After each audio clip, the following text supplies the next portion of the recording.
छ नि यो भइसक्यो अब रेकर्डिङ हुन थाल्यो सबै गर्दै यहाँ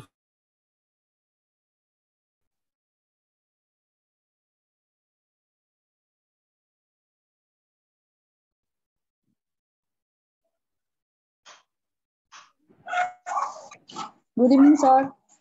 Good evening.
ल है त अब हामी यो साँझको समयमा सबै उपस्थित हुनुभएका भाइ बहिनीहरूलाई म हार्दिक स्वागत गर्दै म आजको क्लास अगाडि बढाउन चाहन्छु र आज हामी चाहिँ तपाईहरु समक्ष तपाईँ सङ्घ र सङ्गठन छ नि तपाईले के पढ्नुपर्छ तपाईको असैरी इन्सपेक्टरले भन्दा सार्क अनि बिमस्टेक त्यसपछि तपाईको इन्टरपोल अनि त्यसपछि नेटो र तपाईको यो संयुक्त राष्ट्रसङ्घमा नेपालको भूमिका भन्ने च्याप्टर रहेको छ त्यसै अन्तर्गत आज हामी चाहिँ तपाईको सार्कबाट सुरु गर्छौं हेरौं अब 1.5 घण्टा कति पढाउन सकिन्छ ल है त अब म चाहिँ सार्कबाट सुरु गरे है SAARC अथवा दक्षिण एसियाली सहयोग संगठन है अंग्रेजीमा के भन्छ South Asian Association for Regional Cooperation पहिले चाहिँ तपाईको SAARC सार्क मात्रै थियो हैन त्यसपछि पछि चाहिँ के राख्यो भने SAARC राख्यो यो भनेको South Asian Association for Regional Cooperation भनेको दक्षिण एसियाली सहयोग संगठन है भनेको एसिया महादेशको एकदमै साउथमा भएको दक्षिण एसियाली दक्षिणमा रहेको एसियाली मुलुकहरु एउटा यो के हो गठबन्धन हो यसको स्थापना कहिले भयो भन्दा 8 डिसेम्बर 1985 है स्थापना कहिले भयो 8 डिसेम्बर 1985 अनि संस्थापक राष्ट्र चाहिँ कति भन्दा 7 हाल कति 8 त्यो पछिल्लो संस्थापक के रे पछिल्लो यो सार्क सदस्य राष्ट्र को भन्दा अफगानिस्तान भनिरहनु परेन है सुरुमा सार्क स्थापना हुँदा फेरि चाहिँ 7 वटा राष्ट्र थियो अहिले कतिवटा राष्ट्र छ भन्दा चाहिँ 8 वटा कतिवटा राष्ट्र भएको छ 8 अहिले 8 वटा पछिल्लो सदस्य राष्ट्र कुन हो अफगानिस्तान है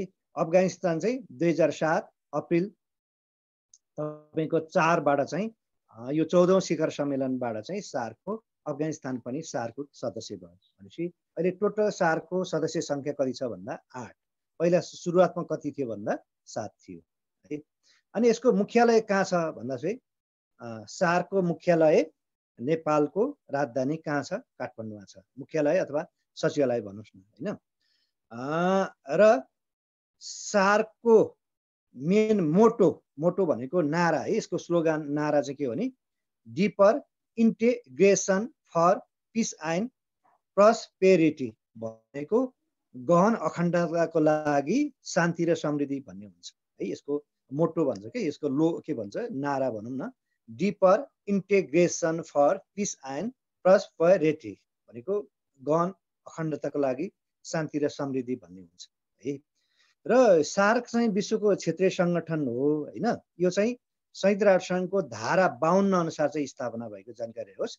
यो विश्वमा थुप्रै छन् क्षेत्रीय सङ्गठनहरू, त्यो अन्तर्गत चाहिँ सार्क पनि एउटा क्षेत्रीय सङ्गठन हो। यो चाहिँ संयुक्त राष्ट्रसङ्घको धारा 52 अनुसार चाहिँ स्थापना भएको हो। कहिले स्थापना भयो?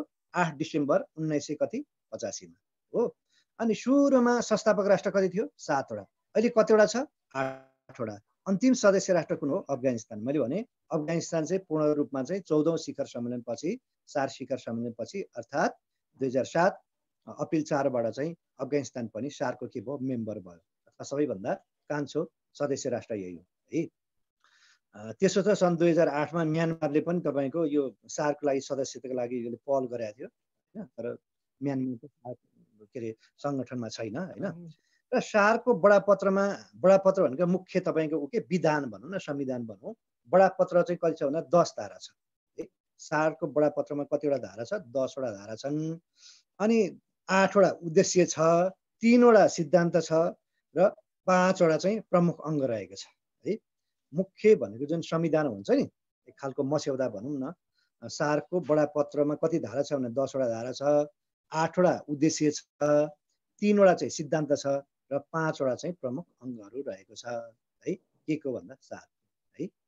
र त्यो सार्कको बडापत्रमा, बडापत्र भनेको मुख्य संविधानै भनौँ न, चार्टर, सार्कको बडापत्रमा हस्ताक्षर गर्ने चाहिँ है, हस्ताक्षर गर्ने राजा चाहिँ 2 जना, नेपालको राजा र भुटानको राजा। अनि राष्ट्रपति चाहिँ 4 जना र एक मात्र प्रधानमन्त्री चाहिँ भारतको प्रधानमन्त्री राजीव गान्धी। भनेको सार्कको बडापत्रमा हस्ताक्षर गर्ने व्यक्ति कतिजना छन् भन्दा चाहिँ 7 जना। त्यो मध्येमा 2 जना चाहिँ राजा, त्यो बेला तत्कालीन नेपालको राजा वीरेन्द्र र भुटानको राजा जिग्मे सिग्मे वाङचुक हुनुहुन्थ्यो। एक मात्र प्रधानमन्त्री चाहिँ भारतको प्रधानमन्त्री राजीव गान्धी है। र अरू चाहिँ के हो? सबै राष्ट्रपति। कुन कुन देशका थिए भन्दा बङ्गलादेश भयो, पाकिस्तान भयो, मालदिप्स भयो, श्रीलङ्का है। यी देशका चाहिँ राष्ट्रपतिले चाहिँ त्यो सार्कको बडापत्रमा चाहिँ हस्ताक्षर गरेको थियो। त्यो हस्ताक्षर गरेको स्थान चाहिँ कहाँ हो भन्दा चाहिँ तपाईँको बङ्गलादेशको ढाकामा है। कहिले भन्दा 8 डिसेम्बर 1985 है। र सार्कको बडापत्रमा हामीले के भनेको थियौँ? 10 वटा चाहिँ धाराहरू छन् है। सरल रूपमा तपाईँको 10 वटा धारामा के छन् भनेर हल्का जानकारी गराउँछु। यो धारा 1 मा चाहिँ तपाईँको उद्देश्य छ है। अनि धारा 2 मा चाहिँ सिद्धान्त छ। अनि धारा 3 मा चाहिँ तपाईँको राज्य तथा सरकार प्रमुखहरूको बैठक छ। धारा 4 मा मन्त्री परिषद छ। धारा 5 मा थायी समिति छ। धारा 5 मा धारा 5 मा थायी समिति छ। धारा 6 मा प्राविधिक समिति छ। अनि धारा 7 मा कार्य समिति, धारा 8 मा सचिवालय, धारा 9 मा वित्तीय प्रबन्ध र धारा 10 मा चाहिँ सामान्य प्रावधानहरू छन्। भनेको मतलब सार्कको बडापत्रमा कतिवटा धारा छ भन्दा 10 वटा धारा छ है।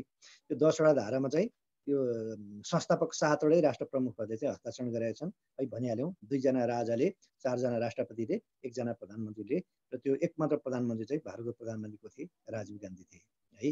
र सार्कको प्रमुख अङ्गहरू चाहिँ कतिवटा छन् भने चाहिँ 5 वटा छन् है।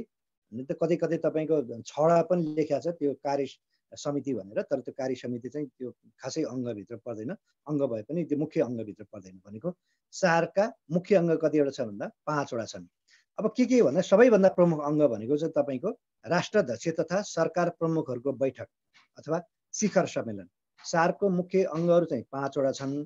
त्यो मध्येमा 5 वटामा सर्वोच्च अङ्ग भनेको चाहिँ राष्ट्राध्यक्ष तथा सरकार प्रमुखहरूको बैठक अथवा त्यसलाई के भन्छ? सार्क शिखर सम्मेलन पनि भनिन्छ। यो चाहिँ 2 वर्षमा तपाईँको यो सार्क सम्मेलन हुने प्रावधान थियो है। अहिले त यो भारत र पाकिस्तानको चिसोपनले गर्दाखेरि यो नियमित हुन सकेकै छैन। अन्तिम पटक 18औं पटक भएको थियो, त्यसपछि भएकै छैन यो जानकारी। भनेको सार्कको सबैभन्दा सर्वोच्च अङ्ग कुन रहेछ भन्दा सार्क शिखर सम्मेलन अथवा राष्ट्राध्यक्ष अथवा सरकार प्रमुखहरूको बैठक हो। त्यसपछि दोस्रो अङ्ग भनेको कुन हो भन्छ? मन्त्री परिषद। यसलाई कार्यकारी अङ्ग पनि भन्छन् है, मन्त्री परिषद। र यसलाई नीति निर्देशक अङ्ग पनि भनिन्छ, कार्यकारी अङ्ग पनि भनिन्छ। र यसमा चाहिँ को हुन्छ भन्दा परराष्ट्र मन्त्रीहरू हुन्छ है। यो 2 भयो। 3 मा के भयो? थायी समिति। थायी समिति भनेको परराष्ट्र सचिवहरू हुन्छन्। सार्कको थायी समितिमा परराष्ट्र सचिवहरू, हाम्रो चाहिँ परराष्ट्र सचिव हुन्छ, अन्य देशको चाहिँ के हो? विदेश सचिव हुन्छ। र अर्को चाहिँ हो तपाईँको चौथो मानव चाहिँ प्राविधिक समिति। यसमा 7-8 वटा छन्, जस्तो कृषि, ग्रामीण आदि इत्यादि, वन होइन गरेर चाहिँ 8-9 वटा यो समितिहरू छन्। यो चाहिँ प्राविधिक समिति है। र 5औं नम्बरमा चाहिँ के हो भन्दा सचिवालय। सचिवालय भनेको यो प्रशासनिक अङ्ग भनेपछि सार्कका प्रमुख अङ्गहरू कतिवटा रहेछन् भन्दा चाहिँ 5वटा रहेछन्। सर्वोच्च अङ्ग कुन अङ्ग हो भनेर सोध्यो भने सार्क शिखर सम्मेलन। अनि कार्यकारी अङ्ग कुन हो अथवा नीति निर्देशक अङ्ग कुन भन्दा मन्त्री परिषद। अनि प्रशासनिक अङ्ग कुन भन्दा चाहिँ सचिवालय है।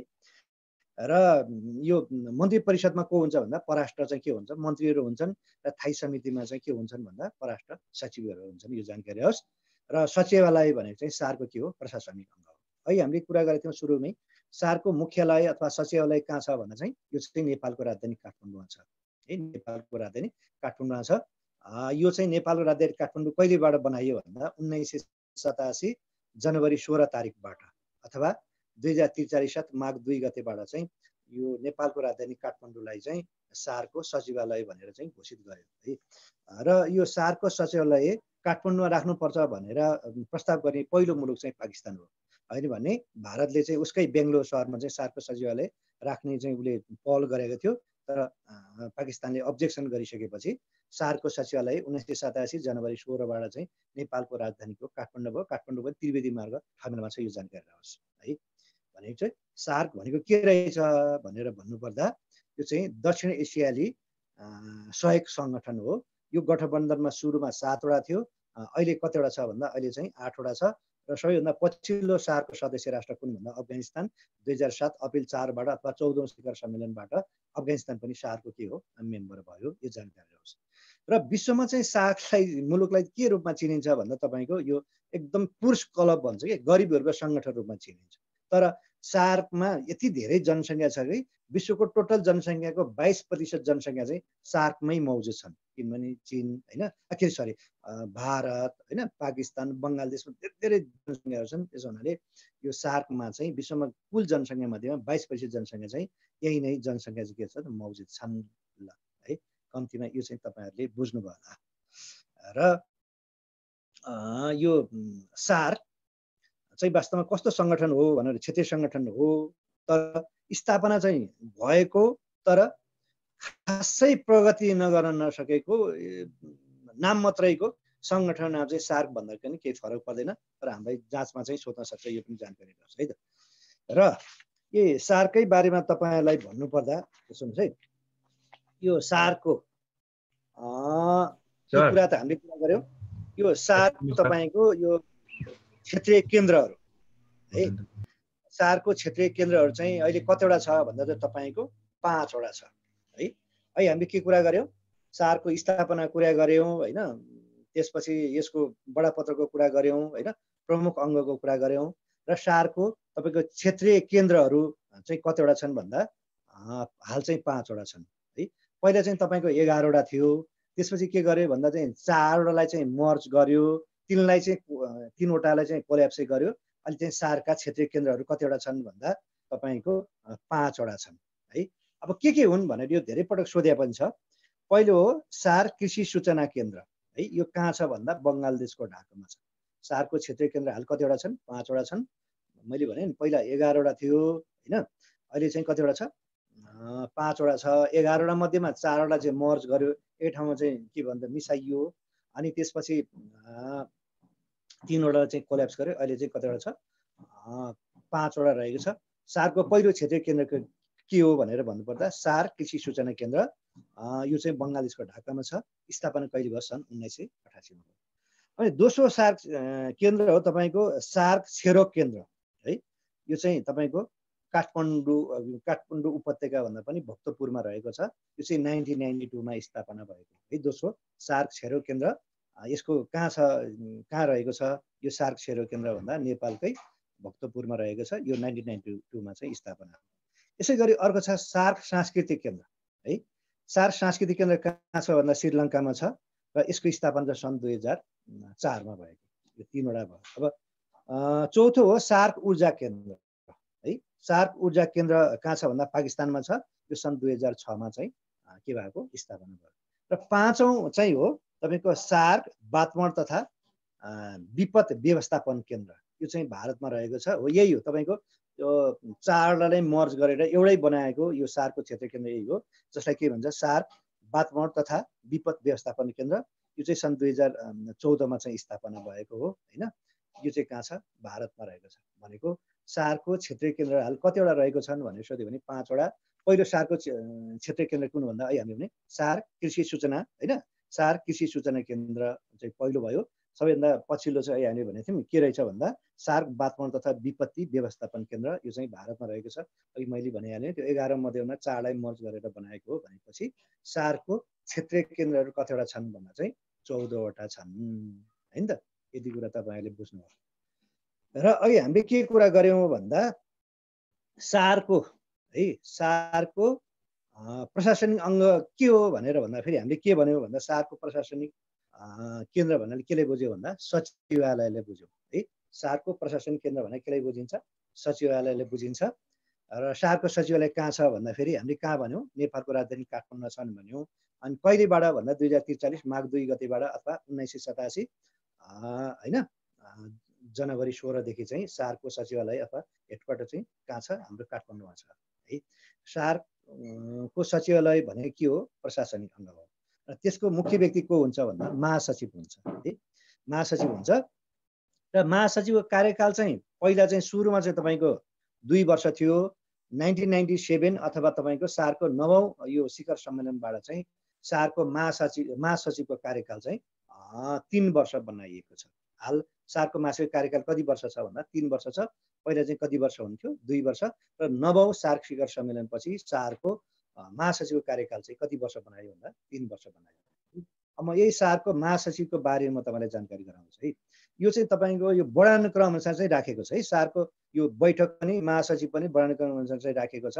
वर्णानुक्रम भन्दाखेरि अल्फाबेट होइन, यो अङ्ग्रेजी अल्फाबेट अनुसार त्यसरी राखेको छ। त्यसो हुनाले अल्फाबेट अनुसार राख्दा चाहिँ बङ्गलादेशको चाहिँ अबुल हसन चाहिँ सारको तपाईँको पहिलो महासचिव है। सारको पहिलो महासचिव को भन्दा अबुल हसन कुन देशको भन्दा बङ्गलादेशको। किन बङ्गलादेशको अबुल हसनलाई पहिलो सार के अरे महासचिव बनाइयो भन्दा यो चाहिँ अल्फाबेट अनुसार चाहिँ बनाइयो भने सारको पहिलो महासचिव को भन्दा चाहिँ अबुल हसन। अनि सारको महासचिवको कार्यकाल कति वर्ष हुन्छ भन्दा हाल चाहिँ 3 वर्ष हो। अनि 1997 भन्दा पहिला चाहिँ के हो? 2 वर्ष थियो। र यो महासचिव भनेको चाहिँ तपाईँको नेपालको राजदूत सोसर हो। यिनीहरू पाउने यो तलब भत्ता सुख सुविधा जुन पाउँछ नि तलब भत्ता, यो चाहिँ यो राजदूत सोसर र एम्बेसडर सोसरहरू चाहिँ पाउँछन्। यो जानकारी होस् है। भनेपछि पहिलो सारको महासचिव को रहेछ भन्दा अबुल हसन। कुन देशको भन्दा चाहिँ हामीले अघि भन्यौँ बङ्गलादेशको। अब हामीले सोध्न सक्छ हाल चाहिँ सारको महासचिव को हुनुहुन्छ भनेर हामीले सोध्न सक्छ है। नयाँ हुनुभएको छ अहिले सारको महासचिव अथवा को हुनुहुन्छ अथवा हालसम्म कतिजना सारको महासचिव भएका छन् भन्दा चाहिँ हालसम्म कतिजना भन्दा चाहिँ तपाईँको थाहा छ कतिजना होला? हालसम्म सारको कतिजना महासचिव भएको छन् होला? 13 जना। 14 जना है। 14 जना। अब त्यो 14औं नम्बरको नाम के भने है म बिस्तारै भन्छ एसला है। रुबान एसला बिस्तारै भन्दा बुझ्नुहुन्छ। एसला रुबान अनि बिराकुन। एसला रुबान बिराकुन यो कुन देशको भन्दा यिनी चाहिँ श्रीलङ्काको। यिनी चाहिँ अहिलेसम्मको नेपालको के अरे यो सारको अन्तिम महासचिव हुन्। अनि मैले भने एसला रुबान बिराकुन। अनि यिनको कार्यकाल कहिलेबाट सुरुवात भयो भन्दा चाहिँ 2020 मार्च 1 बाट। भनेपछि कार्यकाल कति वर्ष हुन्छ भन्दा 3 वर्ष हुन्छ। भनेपछि 2023 सम्म पनि यो एसला बिराकुन नै के भयो? सारको महासचिव हुनुभयो है।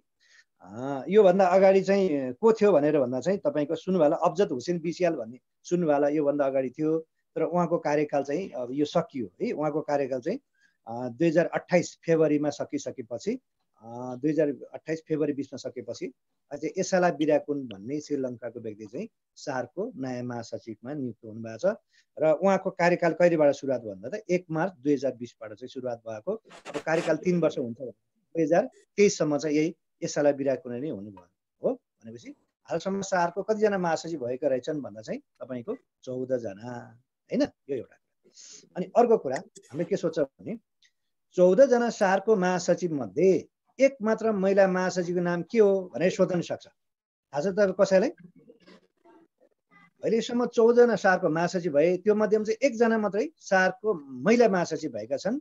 उनको नाम के हो भनेर सोध्यो भने फातिमा दियाना सैद। फातिमा दियाना सैद यिनी चाहिँ सारको 10औं महासचिव हुन्। कुन देशको भन्दा यिनी चाहिँ मालदिप्सकी। र उनी एकमात्र सारको महिला महासचिव पनि हुन् र यो कार्यकाल पुरा नगर्ने महासचिव पनि हुन्। 2 वर्ष चाहिँ गरे, 1 वर्ष चाहिँ उनीहरूकै राजनैतिक किसिम कारणले गर्दा रिजाइन गरेर चाहिँ उनी मालदिप्सै फर्केका थिए। भनेको सारको एकमात्र महिला महासचिवको नाम के हो भन्दा फातिमा दियाना सैयद। कुन देशकी? मालदिप्सकी है। र अब हामीलाई पनि के सोध्न सक्छ भने यति भनिसकेपछि हालसम्म नेपालबाट कतिजना सारको महासचिव भएका छन् भनेर सोध्न सक्छ। ल भन्नु त, नेपालको तर्फबाट कतिजना महासचिव भएका छन्? 2 जना हो सर। चौथो महासचिवको नाम के हो? यादव कान्त सिलवाल हैन। चौथो महासचिव नाम यादव कान्त सिलवाल र 12औं महासचिवको नाम चाहिँ के हो? ल भन्नु त। अर्जुन बहादुर थापा। नेपालको तर्फबाट हालसम्म कतिजना सारका महासचिव भएका छन् भन्दा जम्मा 2 जना। त्यो मध्येमा चौथो महासचिव चाहिँ यादव कान्त सिलवाल हुनुभयो है, उनी यही काठमाडौँ नेपालको हुन् हैन। अनि अर्को चाहिँ 12औं के रहेछ? अर्जुन बहादुर थापा चाहिँ लम्बिन्छ। कतिजना? 2 जना हैन त। अनि पहिलो सारको महासचिव नाम के हो भन्दा अबुल हसन। कुन देशको? बङ्गाल देशको। अनि हाल सारको महासचिव को छ भन्दा एसाला बिराकुन। कुन देशको? श्रीलङ्का। अनि उहाँको कार्यकाल कहिलेबाट सुरुवात भयो भन्दा मार्च 1, 2020 बाट सुरुवात भयो। मैले भने कार्यकाल 3 वर्ष हुन्छ भनेपछि अब उनको कार्यकाल चाहिँ 2023 को फेब्रुअरी 28 सम्म त उनी नै हुने भयो हैन। यो कुरा आयो। र यो महासचिवको भनेको तपाईको मर्यादा क्रम गर्दा चाहिँ तपाईको एम्बेसडर सोसर हुन्छ। यो पनि जानकारी होस् अघि मैले भन्छु हैन त। अब त्यसपछि आउँछ तपाईको सारको सबैभन्दा महत्त्वपूर्ण अङ्ग भनेको के भन्दा चाहिँ शिखर सम्मेलन अथवा यसलाई राष्ट्राध्यक्ष तथा राष्ट्र प्रमुखहरूको यो बैठक भनेर पनि भनिन्छ है। सारको 5 वटा अङ्ग मध्येमा हैन सबैभन्दा प्रमुख अङ्ग भनेको के रहेछ? शिखर सम्मेलन। अब म तपाईलाई सोधेँ है, ल भन्नुस् हालसम्म कतिवटा शिखर सम्मेलन आयोजना भएको छन्? ल भन्नुस् त। हालसम्म सारको कतिवटा शिखर सम्मेलन आयोजना सम्पन्न भएका छन्? कसैलाई थाहा छ? भनेर भन्न मिल्दैन। 18 अहिलेसम्म सारको कतिवटा शिखर सम्मेलन आयोजना भएका छन् भन्दा 18 वटा है। अब हामीलाई सोध्न सक्छ 18औं सार्क शिखर सम्मेलन मध्ये अब सोध्नु है, मैले भन्दै कि पहिलो कि दोस्रो कि अन्तिम सोचे कि शान्ति भनेपछि सार्कको पहिलो शिखर सम्मेलन कहिले भएको थियो भन्दा त्यही हस्ताक्षर गरेको दिन के भनेको डिसेम्बर 7 र 8 तारिक 1985 बङ्गाल देशको ढाकामा। भनेपछि सार्कको पहिलो शिखर सम्मेलन कहिले भन्दा 1985 डिसेम्बर 7-8 है कहाँ भएको थियो भन्दा ढाकामा भएको थियो है। सार्कको पहिलो शिखर सम्मेलन यो भनेको सार्कको के भन्दा सर्वोच्च अङ्ग हो। शिखर सम्मेलन अथवा राष्ट्र प्रमुखहरूको बैठक पनि भनिन्छ। अब भनेपछि हालसम्म कतिवटा सार्क शिखर सम्मेलन आयोजना भएको छ भन्दा अहिले हामीले कति भन्दा 18औं भन्यौँ। ल भन्नुहोस् 18औं सार्क शिखर सम्मेलन कुन देशमा आयोजना भएको थियो होला? Any guesses? नेपाल। नेपाल। 18औं सार्क शिखर सम्मेलन चाहिँ नेपालमा आयोजना कहिले भएको थियो? 2014 नोभेम्बर 26 र 27 तारिक अथवा 2071 साल मङ्सिर 10 र 11 गते। भनेपछि अहिलेसम्म सार्कको कतिवटा शिखर सम्मेलन आयोजना भएको छन् भन्दा चाहिँ 18 वटा। अनि उक्त सार्क शिखर सम्मेलन कहाँ आयोजना भएको थियो भनेर सोध्यो भने नेपालमा कहिले भन्दा 2071 साल मङ्सिर 10 र 11 गते। अनि अङ्ग्रेजी तारिकमा भन्दा 2014 नोभेम्बर 26 र कति 27 के अरे 26 र 27 तारिक हो। अब म तपाईँलाई भन्छु यसको नारा चाहिँ के थियो होला? कसैलाई थाहा छ यो 18औं सार्क शिखर सम्मेलनको नारा? कसैले सुन्नु भएको छ 18औं सार्क शिखर सम्मेलनको नारा? थाहा छ कसैलाई? What is a slogan of 18 shark शिखर? भनेपछि यो सुन्नु भएको है यहाँहरूले? शान्ति र समृद्धिको लागि गहन एकता भनेर सुन्नु भएको थियो? के रहेछ? शान्ति र समृद्धिको लागि गहन एकता भन्ने थियो 18औं सार्क शिखर सम्मेलनको के रहेछ नारा है। ल भन्नु 18औं सार्क शिखर सम्मेलन हुँदाखेरि नेपालका प्रधानमन्त्री को थियो होला? सुशील कोइराला। यस एक्ज्याक्टली सुशील कोइराला है। र एउटा जानकारी रहोस् सुन्नुहोस् है 18औं सार्क शिखर सम्मेलनमा जम्मा 2 वटा मात्रै बुँदामा है चाहिँ सबै सार्क प्रमुखहरूले चाहिँ हस्ताक्षर गरेका थिए। ती के हुनाले ल भन्नु त? 18औं सार्क शिखर सम्मेलनमा तपाईको 2 वटा बुँदामा मात्रै सबै राष्ट्र प्रमुखले हस्ताक्षर गरेका थिए। अरूमा चाहिँ गरेन भनेको सबैको दुईवटामा चाहिँ बुदामा सबैको मन मिल्यो।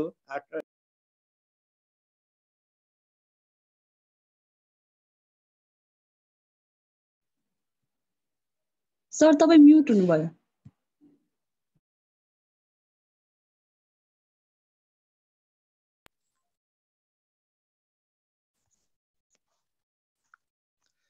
ल भन्नुहोस् 18औं सार्क शिखर सम्मेलनमा दुईवटा विषयमा मात्रै सबै राष्ट्र प्रमुखले हस्ताक्षर गरेका थियो। के होला ल भन्नुहोस् त? ऊर्जा र व्यापार। सबै राष्ट्र प्रमुखले के गरेका थिए? हस्ताक्षर गरेका थिए है। ल अब तपाईलाई जानकारी गराउँछु। यो सार्क शिखर सम्मेलन भनेको सार्कको 5वटा अङ्ग मध्येमा सबैभन्दा सर्वोच्च अङ्ग अहिले मैले तपाईलाई भनिसकेँ हो। र सामान्यतया सार्कको शिखर सम्मेलन चाहिँ 2 दिन आयोजना हुन्छ है। 2 दिन आयोजना हुन्छ। पहिलो दिन चाहिँ तपाईको सम्पूर्ण उसहरुमा मस्यौदाहरुमा हैन दफा दफामा चाहिँ केलाइन्छ र त्यसको भोलिपल्ट हैन त्यसको भोलिपल्ट बिहान चाहिँ लगभग सार्कको सबै कामहरु सकेर सबै राष्ट्र प्रमुखले हस्ताक्षर गर्छन्। अनि बाँकी भएको आधा दिन हुन्छ नि त्यो दिनमा के भन्दा रिट्रिट प्रोग्राम हुन्छ। रिट्रिट भनेको जुन देशमा सार्क सम्मेलन आयोजना गरेको हो त्यसको बाँकी भएको जुन आधा दिनमा हैन बिहानको 17 सम्म चाहिँ उनीहरु काम गर्छन्। बाँकी आधा दिनमा चाहिँ त्यो देशमा हेर्न लायक कुन कुन ठाउँ सुन्दर ठाउँहरु छन् अनि त्यसपछि उनीहरुले मिठा मिठा चाहिँ परिकारहरु खुवाउँछन्। त्यसलाई भन्छ रिट्रिट प्रोग्राम हो। भनेको अहिलेसम्म 18वटा सार्क शिखर सम्मेलन आयोजना गरेको मध्येमा चाहिँ सबै सार्क शिखर सम्मेलन चाहिँ 2 दिन आयोजना भएको छ। तर एउटा सार्क शिखर सम्मेलन त जस्ट 1 दिन मात्रै आयोजना भएको छ। ल भन्नुस् कुन चाहिँ होला? 1 दिन मात्रै आयोजना भएको सार्क शिखर सम्मेलन चाहिँ कुन होला? 6औं सार्क हैन है। अनि यो कहाँ भएको थियो थाहा छ तपाईलाई? श्रीलङ्का। श्रीलङ्काको कोलम्बोमा। कहिले भनेको 1991 डिसेम्बर 31 तारिक चाहिँ श्रीलङ्काको राजधानी कोलम्बो भएको थियो। यसमा चाहिँ जस्ट 1 दिन मात्रै आयोजना भएको एकमात्र सार्क शिखर सम्मेलन मात्रै हो। यो किन भन्दा चाहिँ त्यतिखेर तपाईको 1991 मा भारत र पाकिस्तान चाहिँ तपाईको यो कारगिलमा चाहिँ युद्ध भएको थियो। त्यसकारणले गर्दाखेरि यो दुई देशका प्रधानमन्त्री राष्ट्र प्रमुखहरू तपाईको हात मिलाउन त परै जाओस् एकअर्काको मुख पनि हेरेन है। त्यसो हुनाले त्यो 1 दिन डिसेम्बर 1991 डिसेम्बर 31 दिन मात्रै त्यो केही कुरामा हस्ताक्षर भयो। त्यसपछि त्यो भोलिपल्टको रिट्रिट प्रोग्राम नभइकन त्यसपछि आफ्नो उता देशतिर फर्के। अनि मुख्य भनौँ न देश भनेको भारत र पाकिस्तान चाहिँ आफ्नो मुलुकमा चाँडै फर्किसकेपछि अन्य देशहरू पनि यसरी फर्के। अर्थात् हालसम्म सार्क शिखर सम्मेलन आयोजना भएको एकमात्र शिखर सम्मेलन कुन भन्दा चाहिँ 6औं सार्क शिखर सम्मेलन है। यो जानकारी किन हो भन्ने पनि बुझ्नु भयो नि। किन भन्दा तपाईको यो भारत र पाकिस्तानको त्यो बेला चाहिँ 1991 मा कारगिलमा युद्ध भएको थियो। त्यसकारणले गर्दा है। र अब भन्नुहोस् सबै सार्क शिखर सम्मेलन चाहिँ सुन्नुहोस् है सम्बन्धित देशको राजधानीमा आयोजना भएको छ। तर दुईटा सार्क शिखर सम्मेलन चाहिँ तपाईको राजधानी भन्दा बाहिर आयोजना भएको छ। कुन कुन होला ल भन्नु त? राजधानी भन्दा बाहिर सार्क शिखर सम्मेलन चाहिँ भएको शिखर सम्मेलन कुन कुन होला? एनिकेसेस दोस्रो र 17औं हो सर। दोस्रो र 17औं है। दोस्रो सार्क शिखर सम्मेलन त कहाँ भएको थियो भन्दा भारतको बेङ्गलोरमा भयो। हुनु पनि राजधानी दिल्लीमा तर कहाँ आयोजना भयो? बेङ्गलोरमा भयो। अनि 17औं चाहिँ तपाईको मालदिभ्सको माले सहरमा हुनुपर्ने कहाँ भयो भन्दा चाहिँ कहाँ भयो थाहा छ? मालेमा चाहिँ भएन है, अन्यत्रै सहरमा भयो है। भनेपछि दोस्रो र 17औं सार्क शिखर सम्मेलन त के भयो? राजधानी भनेर बाहिर आयोजना भयो है। यो मैले कुरा गरिरहँदाखेरि अब सुन्नुहोस् अब हामीले के सोध्छ भन्दा अहिलेसम्म नेपालमा कतिवटा सार्क शिखर सम्मेलन आयोजना भएको छ ल भन्नुहोस्? अहिलेसम्म चाहिँ 18वटा सार्क शिखर आयोजना भएको हामीले भन्यौँ र हालसम्म नेपालमा चाहिँ कतिवटा सार्क शिखर सम्मेलन आयोजना भएको छ कतिवटा? 3वटा होला सर। 3वटा। कुन कुन भन्दा तेस्रो, थर्ड अनि 11th र अर्को चाहिँ 18औं। भनेपछि हालसम्म नेपालमा कतिवटा सार्क शिखर सम्मेलन आयोजना भएको छ भन्दा चाहिँ 3वटा, तेस्रो अनि त्यसपछि हामीले के भन्यौँ 11औं र अर्को चाहिँ 18औं यति आयोजना भएको छ। अब यति भनिरहँदा हामीलाई यो पनि सोध्न सक्छ अब आउने सुन्नुहोस् है अब आउने कति 19औं सार्क शिखर सम्मेलन कहाँ हुने चाहिँ यो निर्णय गरेछ भन्नुहोस् त? पाकिस्तानको इस्लामाबादमा है। तर हुनुपर्ने चाहिँ कति 14 भएपछि 2 वर्ष हुनुपर्ने 16 मा हुनुपर्ने 16 मा पनि भएन। 16 पछि नभएपछि कति हुनुपर्ने 18 हुनुपर्ने त्यो पनि भएन। 20मा पनि भएन हैन। किन भएन भन्दा यो भारत र पाकिस्तानको हैन यही मनमुटावको कारणले गर्दाखेरि SAARC चाहिँ अघि जान सकेको छैन हैन। त्यतिकै हुनेछ। मैले भनिहालेँ विश्वको क्षेत्रीय सङ्गठन मध्येमा चाहिँ यो नाम मात्रको यो क्षेत्रीय सङ्गठन चाहिँ SAARC हो। नाम मात्रै हो, खासै यो क्रियाकलाप चाहिँ केही पनि भएको छैन है। यो जानकारी रहोस्। ल अब म तपाईँलाई SAARC सम्बन्धी चाहिँ तपाईँको अन्य खास खास कुराहरू के कुराहरू जानकारी गराउँछु है त। SAARC सम्बन्धी महत्त्वपूर्ण कुराहरू सम्भवतः तपाईँलाई SAARCबाट हैन एउटा दुईवटा प्रश्न सोध्न सक्ने सम्भावना एकदम प्रबल रहन्छ। SAARC को सचिवालयबाट मासिक एउटा पत्रिका निस्किन्छ। उक्त पत्रिकाको नाम के होला, कसैलाई थाहा छ? SAARC को सचिवालय नेपालमा छ भने त्यहाँले थाहा पाउनु भयो। त्यो सचिवालयबाट चाहिँ मासिक अथवा मन्थली एउटा पत्रिका निस्किन्छ। उक्त पत्रिकाको नाम के होला? ल पत्रिकाको नाम हो स्पेक्ट्रम। SAARC सचिवालयबाट निस्कने मासिक पत्रिकाको नाम के रहेछ? स्पेक्ट्रम है। यो जानकारी होस्। यसै गरी तपाईको SAARC को 5वटा अङ्ग मध्येमा चाहिँ सुन्नुस् है, यो सबै राष्ट्रहरूको चाहिँ तपाईको सहमति नचाहिने अङ्ग कुन होला? एउटा यस्तो अङ्ग छ, अब जस्तो शिखर सम्मेलन हुनको लागि चाहिँ सबै SAARC का सदस्य राष्ट्रहरू जमघट हुनै पर्छ। तर एउटा अङ्गमा चाहिँ तपाईको नभए पनि चल्छ। कुन चाहिँ अङ्ग होला भन्नु त? 5 अङ्ग मध्ये निर्णयको लागि चाहिँ सर्वसम्मति नचाहिने एकमात्र अङ्ग कुन होला ल भन्नु SAARC को? त्यो अङ्ग हो तपाईको सचिवालय है। यो SAARC को सचिवालयलाई चाहिँ सर्वसम्मति चाहिँ चाहिँदैन, निर्णयको लागि सर्वसम्मति चाहिँदैन। यो जानकारी होस् है। अब यसै गरी म तपाईको SAARC को बारेमा अब तपाईलाई केही खास खास कुराहरू जानकारी गराउँछु है। SAARC को यो उसको बारेमा हामीलाई धेरै सोध्न पनि सक्छ। अब यो SAARC राष्ट्रले बिहोर्ने खर्च है, SAARC राष्ट्रहरूले कति बिहोर्छन् खर्च म जानकारी गराउँछु। सबैभन्दा धेरै है SAARC मा सबैभन्दा धेरै चाहिँ कसले खर्च बिहोर्छ भन्दा भारतले। कति भन्दा तपाईको 30.32% चाहिँ बिहोर्छ है। SAARC मा सबैभन्दा खर्च बिहोर्ने राष्ट्र कुन हो भन्दा चाहिँ इन्डिया। कति भन्दा 30.32%। अनि यसै गरी दोस्रो खर्च बिहोर्ने राष्ट्र चाहिँ पाकिस्तान हो, जसले चाहिँ कति खर्च बिहोर्छ? 22.52% चाहिँ बिहोर्छ। र 3वटा देशले चाहिँ बराबर बिहोर्छ। कुन कुन भन्दा तपाईको नेपाल, बङ्गलादेश र श्रीलङ्काले चाहिँ बराबर SAARC मा खर्च बिहोर्छ। त्यो चाहिँ कति भन्दा 10.72%। कति? 10.72%। भनेपछि कति भयो? यो 3 अनि भारत र पाकिस्तान गरे 5वटा भयो हैन। अब बाँकी 3वटा देशले चाहिँ है, बाँकी 3वटा भने भुटान, मालदिप्स र अफगानिस्तानले चाहिँ SAARC मा चाहिँ 5% चाहिँ के गर्छ? खर्च बिहोर्छ। भनेपछि SAARC मा सबैभन्दा बढी खर्च बिहोर्ने राष्ट्र कुन हो भनेर सोध्यो भने कुन रहेछ? भारत। कति? 30.32%। अनि दोस्रो धेरै खर्च बिहोर्ने राष्ट्र कुन हो? पाकिस्तान। कति भन्दा मैले कति भने? 22.52%। बाँकी चाहिँ 3वटा देश भनेको नेपाल, बङ्गलादेश र श्रीलङ्काले चाहिँ 10.72% ओभर खर्च बिहोर्छ। अनि अफगानिस्तान अनि त्यसपछि भुटान र मालदिप्सले चाहिँ 5% मात्रै के गर्छ? खर्च बिहोर्छ है।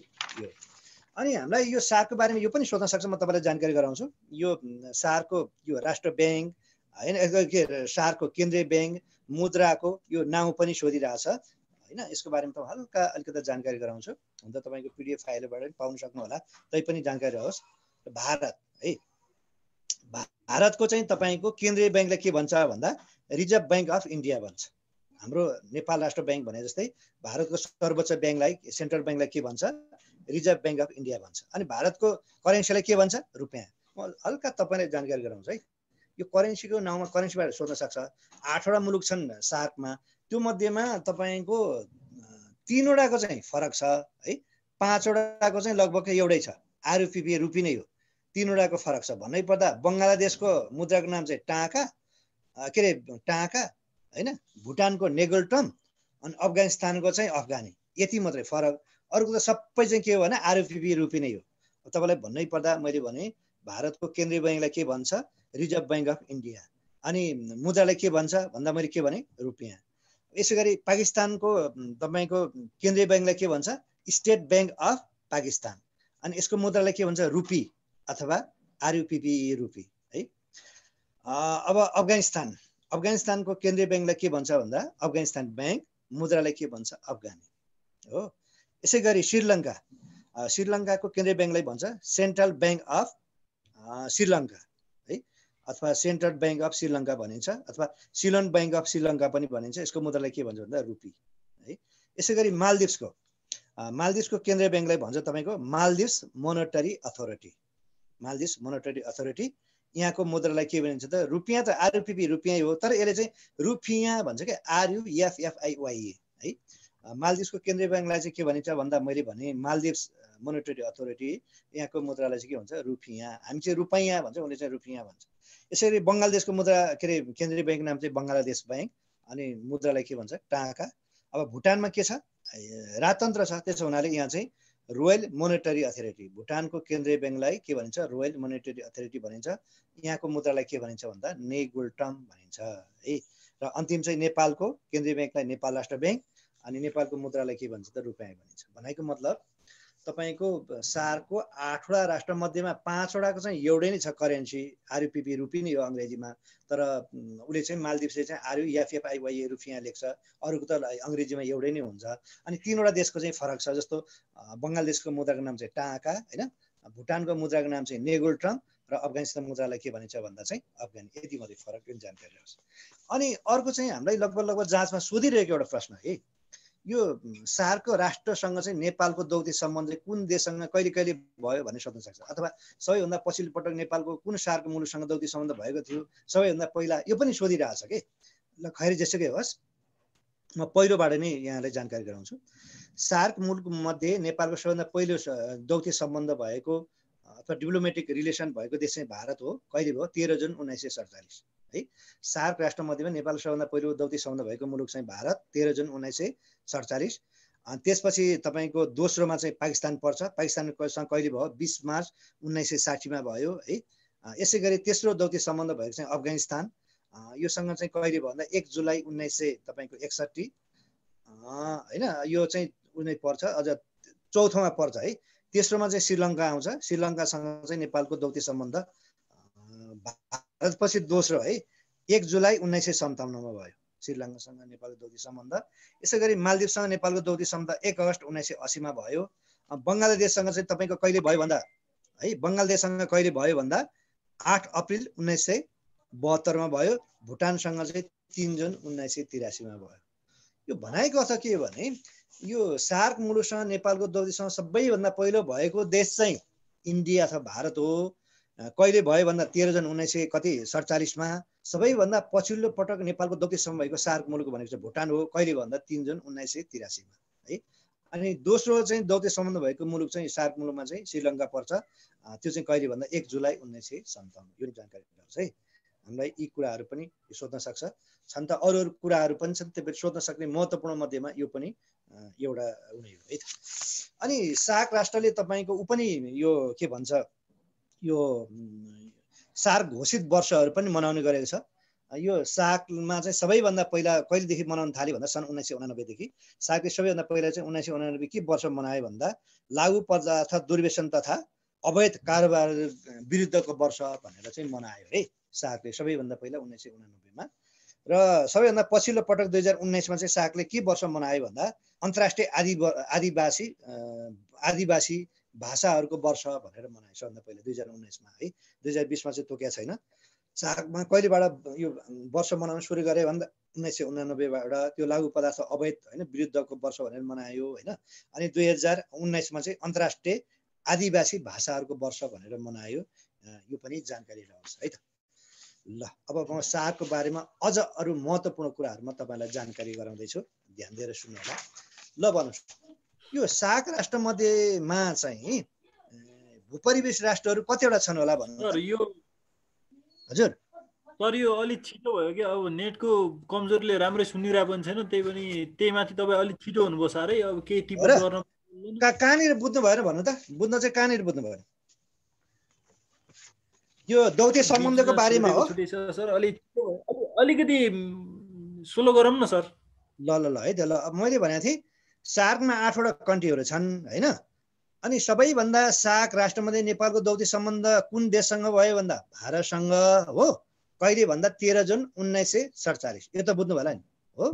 हजुर सर। अरूको चाहिँ सबैभन्दा पछिल्लो पटक दौत्य सम्बन्ध भएको सार्क मुलुक चाहिँ भुटान हो। भुटानसँग नेपालको दौत्य सम्बन्ध कहिले भन्दा 3 जुन 1983 हो। यही हो, यही महत्त्वपूर्ण है सबभन्दा पहिलो कुनसँग भयो र सबैभन्दा पछिल्लो पटक कुनसँग भयो यो सोधे पनि छ सार्क मुलुकमध्ये नेपालको सबैभन्दा पछिल्लो पटक दौत्य सम्बन्ध कायम भएको मुलुक कुन हो भनेर सोध्यो भने कुन रहेछ भुटान रहेछ कहिले भयो भन्दा 1983 मा सबभन्दा पहिले कुन देशसँग भयो भन्दा भारतसँग अनि दोस्रो कुन देश भन्दा श्रीलङ्कासँग 1957 मा कम्तीमा यो त बुझ्नुभयो अब म अझ महत्त्वपूर्ण कुराहरुमा बारे जानकारी गराउँछु है सार्कको बारेमा ल सुन्नुस् सार्कमा 8 वटा कन्ट्रीहरु छन् भने त हामीले बुझ्यौं ल भन त्यो सार्कको जुन लोगो छ नि त्यो 7 वटा परे भए त्यो बनाउने चाहिँ एकजना नेपाली नै कलाकार हुन् त्यो चाहिँ को व्यक्ति होला एनी गेसेस शैलेन्द्र महर्जन यस एक्ज्याक्टली को भन्दा शैलेन्द्र महर्जन मैले तपाईलाई एकजना साथी वेटिङ रुममा छु इन्ट्री नै पाइन भन्नु भएको छ यहाँ त्यहाँ उलाई डिक्यानलाई भन्नु न है डिक्यानलाई भन्नुस् न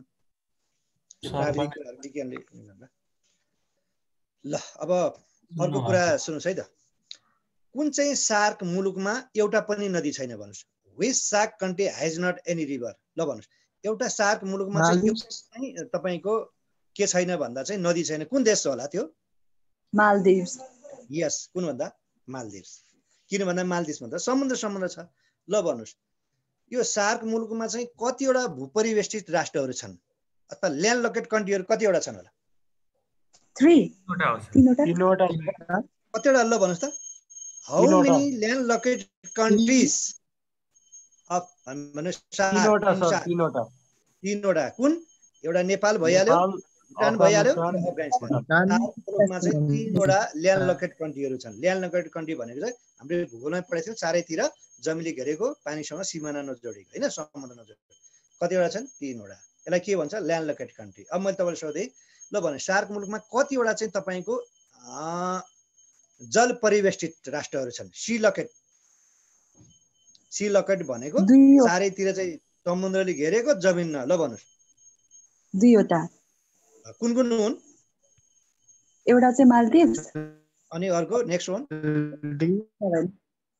एउटा चाहिँ Maldives is right and next one is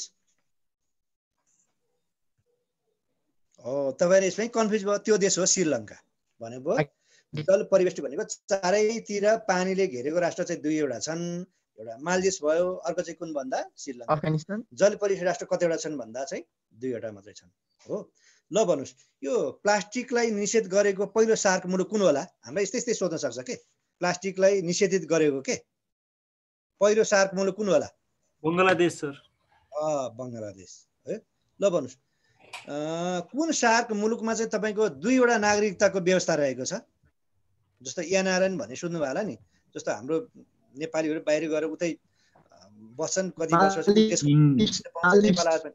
2वटा नागरिकताको व्यवस्था भएको एकमात्र सार्क मुलुक कुन हो इन्डिया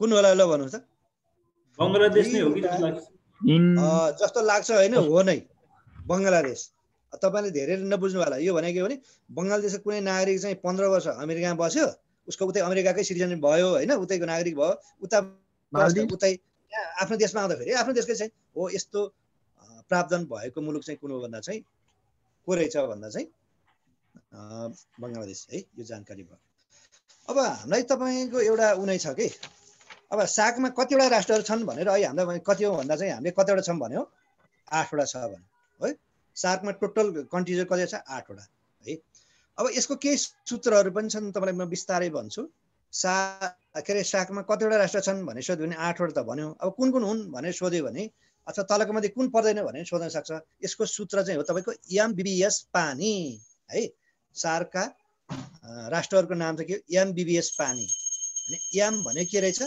मालदिभ्स हैन एमबीबीएस एम भनेको मालदिभ्स हुन्छ है बी भनेको भुटान अनि अर्को बी भनेको बंगलादेश अर्को एस भनेको के रहेछ श्रीलङ्का भयो यो चारवटा भयो हो अब बाँकी चारवटा भयो पी भनेको पानी भन्यो नि पी भनेको पाकिस्तान ए भनेको अफगानिस्तान एन भनेको नेपाल आई भनेको के रहेछ भन्दा चाहिँ इन्डिया भनेपछि सार्क मुलुकमा कतिवटा राष्ट्र छन् अब कहिलेकाहीँ लेख्नुहोस् अथवा तलको मध्ये कुन सार्क राष्ट्रमा पर्दैन भनेर सोध्यो भने हामीले के बुझ्यौं भन्दा 8 वटा सार्क राष्ट्रमा छन् अनि यसको सूत्र के रहेछ भने एमबीबीएस पानी एम भनेको के रहेछ मालदिभ्स अनि दुईटा बी एउटा भुटान एउटा बंगलादेश एस भनेको श्रीलङ्का हैन पी भनेको पाकिस्तान ए भनेको अफगानिस्तान एन भनेको चाहिँ के हो भन्दा नेपाल आई भनेको चाहिँ इन्डिया है त्यो त बुझ्नुभयो तपाईले एमबीबीएस पानी भनेर बुझ्नुभयो सार्क मुलुकका यो एक खालको सूत्रकै सम्झने तरिका के सोध्छ सुन्नुहोस् है, यति भनेपछि हामीलाई सुन्नुहोस् है, क्षेत्रफलको आधारमा क्रम मिलाउनुहोस् भन्छ। सबभन्दा ठुलो राष्ट्रबाट सानो हुँदै हुँदै हुँदै आउने के है,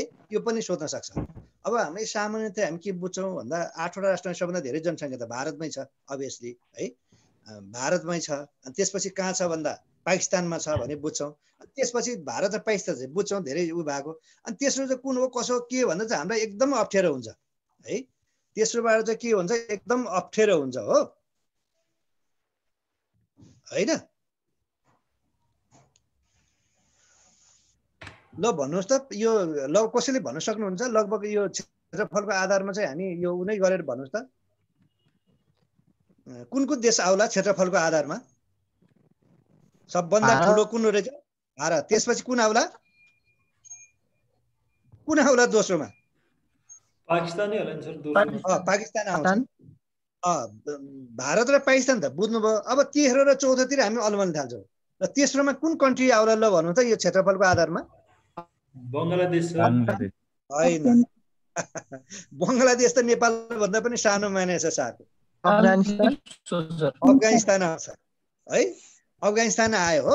अब के बुझ्नुहोस्, सबभन्दा ठुलो भारत, त्यहाँबाट पाकिस्तान आयो, त्यहाँबाट अफगानिस्तान आयो, त्यसपछि हाम्रो देश नेपाल आयो, नेपाल आएपछि बङ्गलादेश आयो, बङ्गलादेश आएपछि के हो श्रीलङ्का आयो, श्रीलङ्का आएपछि भुटान आयो, भुटान आएपछि त्यसपछि मालदिप्स आयो है। सामान्य रूपमा भनेको क्षेत्रफलको दृष्टिमा सबभन्दा ठुलो मुलुक चाहिँ भारत, इन्डिया, सबभन्दा सानो चाहिँ भनिरहनु परेन मालदिप्स है। भनेपछि यसको पनि सूत्र छ। सूत्र भन्दा पनि यो सूत्र त एउटा यो सम्झनको लागि मात्रै हो।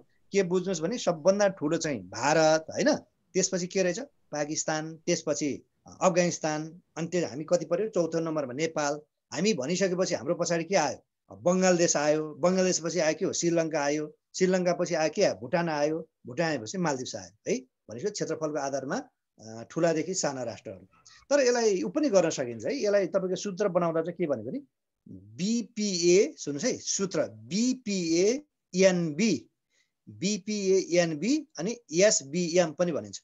बी भनेको भारत, पी भनेको पाकिस्तान, ए भनेको अफगानिस्तान होइन, एन भनेको नेपाल, बी भनेको के भयो बङ्गलादेश, त्यसपछि एस भनेको श्रीलङ्का, बी भनेको भुटान, एम भनेको मालदिप्स भयो हो। तर यसलाई हल्का अलिकति हामीलाई सम्झनको लागि यसरी पनि हामी पढ्न सक्छ है। जस्तो भन्नै पर्दा एक खालको जोकिङको रूपमा पनि पढ्न सक्छौँ। विष्णु प्रसाद अधिकारीले है, बिपिए भने के, बी भनेको विष्णु, बी भनेको विष्णु, पी भनेको प्रसाद, ए भनेको अधिकारी है।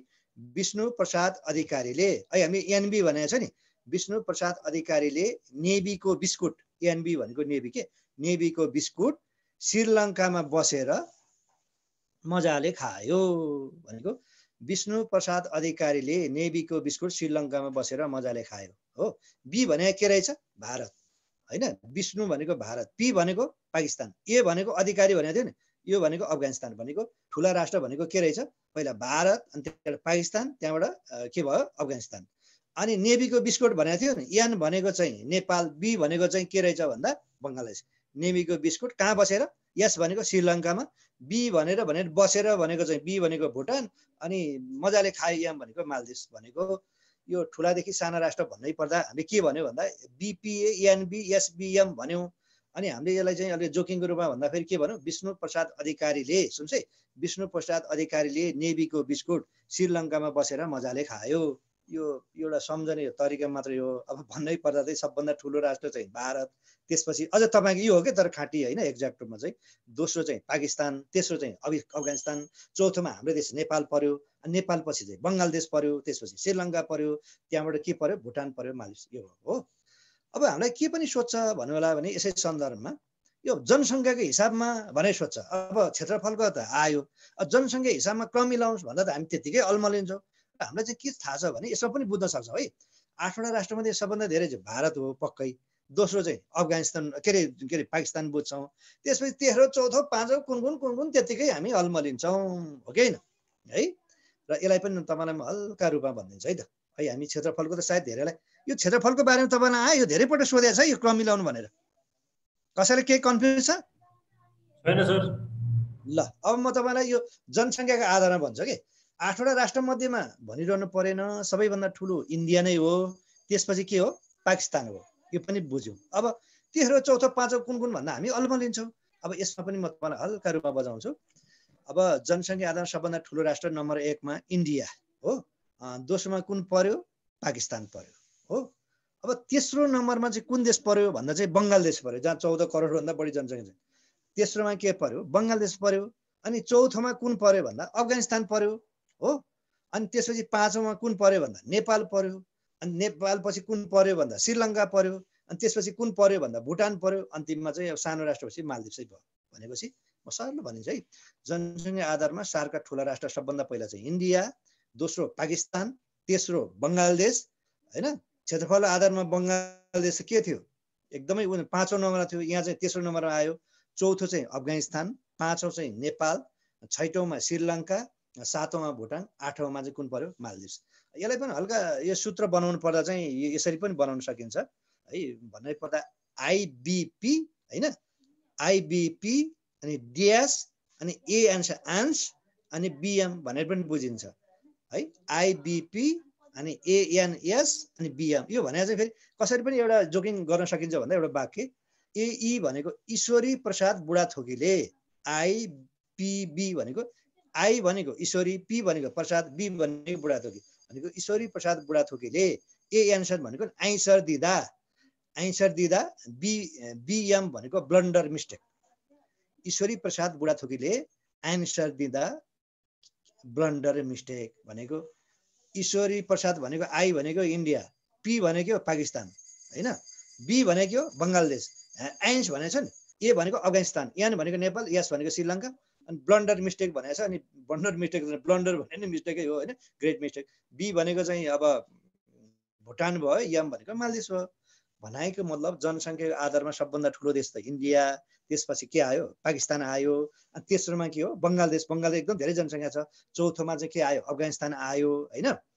त्यसपछि पाँचौँमा नेपाल आयो, त्यसपछि नेपालपछि श्रीलङ्का आयो, श्रीलङ्का पछि भुटान आयो। अब सबभन्दा सानो देश मालदिप्स भने चाहिँ हरकुरो त्यो चाहिँ पछाडि नै हुन्छन्। यो जानकारी रह्यो है। ल हामीलाई सोध्न सक्ने मध्ये यो एकदम महत्त्वपूर्ण कुराहरू छन् है। र अब म तपाईँलाई अन्तिमतिर बताउँछु यो सारको। यो सारको चाहिँ पर्यवेक्षक मुलुकहरू है कतिवटा छन् भनेर सोध्छ। पर्यवेक्षक भनेको चाहिँ तपाईँको शुभचिन्तक राष्ट्रकोहरू के, यो भन्छ नि मर्दा पर्दा अथवा साह्रो गाह्रो पर्दा चाहिँ सहयोग गर्ने राष्ट्रलाई भन्छ पर्यवेक्षक है। अब्जर्भर कन्ट्रिज भनौँ न, पर्यवेक्षक राष्ट्र। ल भन्नुहोस् सारका पर्यवेक्षक राष्ट्रहरू कतिवटा छन्? ल भन्नुहोस्, एनी गेसेस कतिवटा छन् सारका पर्यवेक्षक राष्ट्रहरू? 8 वटा सर भनेर भन्न मिल्दैन। सारका पर्यवेक्षक राष्ट्रहरू कतिवटा छन् ल भन्नु त। यो धेरै पटक सोधेको क्वेसन हो है। र तपाईँलाई धेरैलाई कन्फ्युज रहेछ, मलाई जहाँसम्म लाग्छ केही कुरा त क्लियर भए पनि होला। ल अब थाहा रहन्छ भने जान्दा जान्दै म सोध्ने पनि त्यस्तै भन्नु त नमिल्ला। 9 वटा छन् है। 8 वटा चाहिँ देश चाहिँ, एउटा चाहिँ सङ्गठन छ। ल भने त्यो सङ्गठन चाहिँ के होला भन्नु त। मैले के भने तपाईँहरूलाई, सारको पर्यवेक्षक मुलुकहरू चाहिँ 9 वटा छ, त्यो मध्येमा 8 वटा चाहिँ देशहरू, एउटा चाहिँ सङ्गठन छ अथवा कुनै एउटा संस्था छ। त्यो के होला? यानी गेसेस EU हो सर। युरोपियन युनियन हो। 8 वटा 9 वटा छ त भन्यो, एउटा चाहिँ सङ्गठन भनेको युरोपियन युनियन। अब सुन्नुहोस् है, अब हामीलाई चाहिँ कसरी क्वेसन सोध्न सक्छ भने तलका मध्ये सुन्नुहोस् है, सारको पर्यवेक्षक मुलुक कुन पर्दैन भनेर सोध्न सक्छ। अब कुन पर्दैन कुन पर्दैन, पहिला त 8 वटै 9 वटै आउनु पर्यो। 9 वटा आए पो तलको मध्ये कुन पर्दैन थाहा हुनु पर्यो हैन। अब के लेख्नु यसको चाहिँ तपाईँको सजिलो छ, यसको पनि सूत्र हैन। सारको 9 वटा पर्यवेक्षक राष्ट्रहरू छन्। अब यसको सूत्र चाहिँ सजिलो छ है। मामु, सुन्नुहोस् है, मामु, MAMU, मामुको। यो मात्रै यो सजिलो है, म तपाईँलाई पढ्नको लागि मात्रै सजिलो गर्छु। मामु, मामु भनेको MAMU, मामुको, यो नेपाली नै। मामुको काजी, काजी भनेको CAGI, मामुको काजी दक्षिण कोरियामा। यसको सूत्र यही हो है। सारको पर्यवेक्षक राष्ट्रहरू चाहिँ 9 वटा छ। 9 वटा मध्येमा एउटा चाहिँ कुनै एउटा संस्था, युरोपियन युनियन भइहाल्यो, अरू बाँकी चाहिँ 8 वटा चाहिँ कन्ट्रीहरू।